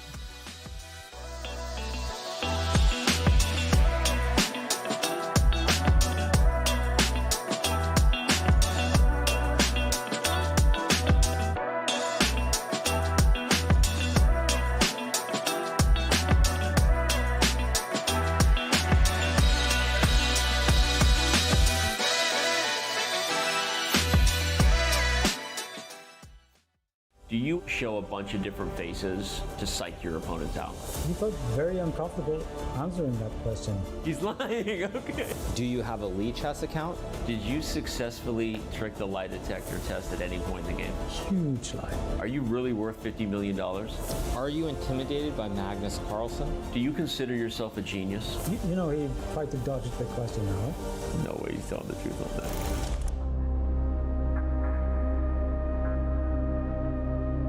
I mean, I'm not even strapped in, but I'm nervous, so hopefully you're doing good over there. Yeah, this feels like when you're at the doctor and they take your blood pressure. We're here with another episode of Lie Detector Chess. The one and only Hikaru Nakamura has been strapped in. Super Grandmaster, your streamer, World Fisher Random Champion, 5-time US Champion. I didn't come with a pedigree list beyond that, so we'll leave it there. It's good enough. Pretty good intro, okay. You know who he is, or you wouldn't be watching this video, that's the truth, because I'm just the guy asking the questions here. Hikaru has never seen these questions before, and I'm actually just seeing them for the first time now too. Let's go. Do you believe anybody is better than you at speed chess? Yes. Who? Magnus Carlsen. I think Hikaru's lying. He's telling the truth. He's telling the truth? Yes. Okay. I think, okay, well, there's good to know. Oh, wait. Now he's getting your reaction, so he's not really completely sure about it. I'm gonna switch gears. Do you think if you focused on just classical chess, that you would become world champion? In the current environment, yes. True. Love it. Corey, can you make a first move now? Sure. Okay, here we go. You're saying all questions are going to revolve around Magnus. That's why there's the ambiguity. Okay. No, I'm gonna get to some others here. All right, here we go. Do you think Levy can become a grandmaster? No. Very true. Very true. Okay, there you go. He's just a little bit too old. I think, as I've said a few times, if he were doing this maybe 3-4 years ago, I think he'd probably get to GM. But I think with the rating decline and where he's at, I just don't see it. Okay. Has streaming made you a better chess player? Yes. Lie. Really? Do you enjoy streaming more than playing? Yes. Both. He's not really sure. Okay. Okay. I gotta go back to this. So you don't think streaming has made you a better chess player, or you were trying to break the machine? I don't know. Okay, we're gonna leave it at that. All right. Okay.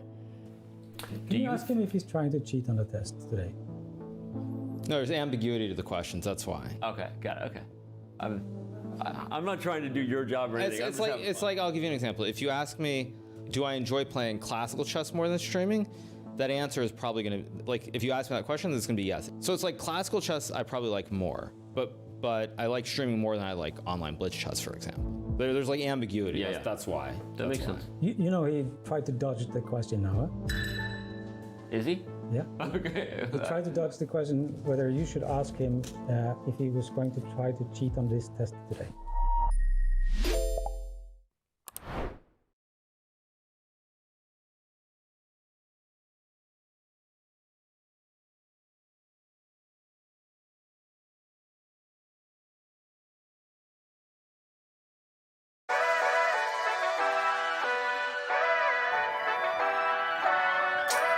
Hello, everybody. I am here with Jeffrey King, the team captain of Texas A&M.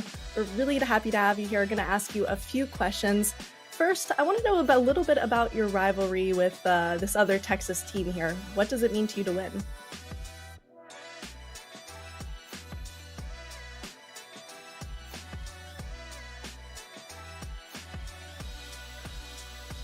Oh, let's just check. Can you hear me now? Yeah, sorry about that. I was just asking what your rivalry, do you have a rivalry with this other Texas team? And if so, what does it mean to you to win? With UT, but I don't really have much opinion. I just want to play chess and participate in this competition, and very excited to win against them. Mm-hmm. Yeah, you played some great chess and also your team, and it's actually our first match of our broadcast that went to overtime. So Jeffrey, what went through your mind as the match went to overtime? Were you a little nervous? Were you excited? Like, tell us a little bit about your emotions as you were getting ready for these final games. I was definitely nervous going into the round 5, because like we had a clean sweep in round 2, and I was very excited about that. But then we started losing points, so I was very nervous. And also I lost to my opponent in round 4, which I had to face again in round 5. So I was definitely feeling the nerves. Definitely. Here's a question for you. Who is your favorite teammate? I'd say it's Ambika. She's really good at chess, and also I believe she is a woman FIDE master, and we don't have a lot of masters in our chess club, so it's nice to have her around. Mm-hmm. Right, and Jeffrey, we're getting a question from the chat from Sack Checkmate. What does the A&M in Texas A&M stand for? Wrong answers only. I'd say academic. Academic and merit.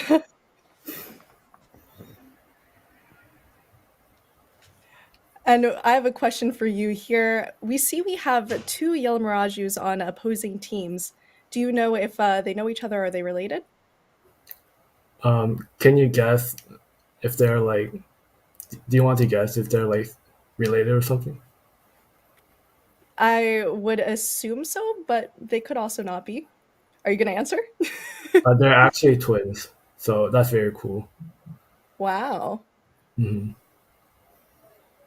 Mm-hmm. Okay, yeah, pretty interesting. And yeah, Jeffrey, about this final game. So earlier you were down a piece, I believe, but you kept fighting, and then as you played Queen H5, what was your feeling? Did you feel like you were winning? Did you feel like there had to be a defense as he was spending his time? What were your thoughts at that moment? I thought like G6, and then bishop takes, then queen takes, and I thought like at least a draw. So I was happy about getting a draw. But yeah, then then the opponent like made a move I didn't expect, and I just kept playing. But I was gonna be happy with a draw because I was down a piece before them. Well, congratulations so much on this victory. I hope you celebrate your Saturday well, and thank you for joining us for the interview. Thank you for having me. Absolutely. That was very, very exciting, everybody. Next week's matches, we're going to have St. Louis versus Mizzou, a huge matchup. Very excited for that. Lviv versus Athens, Yale versus University of Virginia, and SRM versus University of Texas, Rio Grande Valley. So some exciting stuff here. Make sure to join us next week. This was CCL. I'm your host, Jules Gambit, and this is my co-host, Grandmaster Benjamin Bach. We'll see you next week.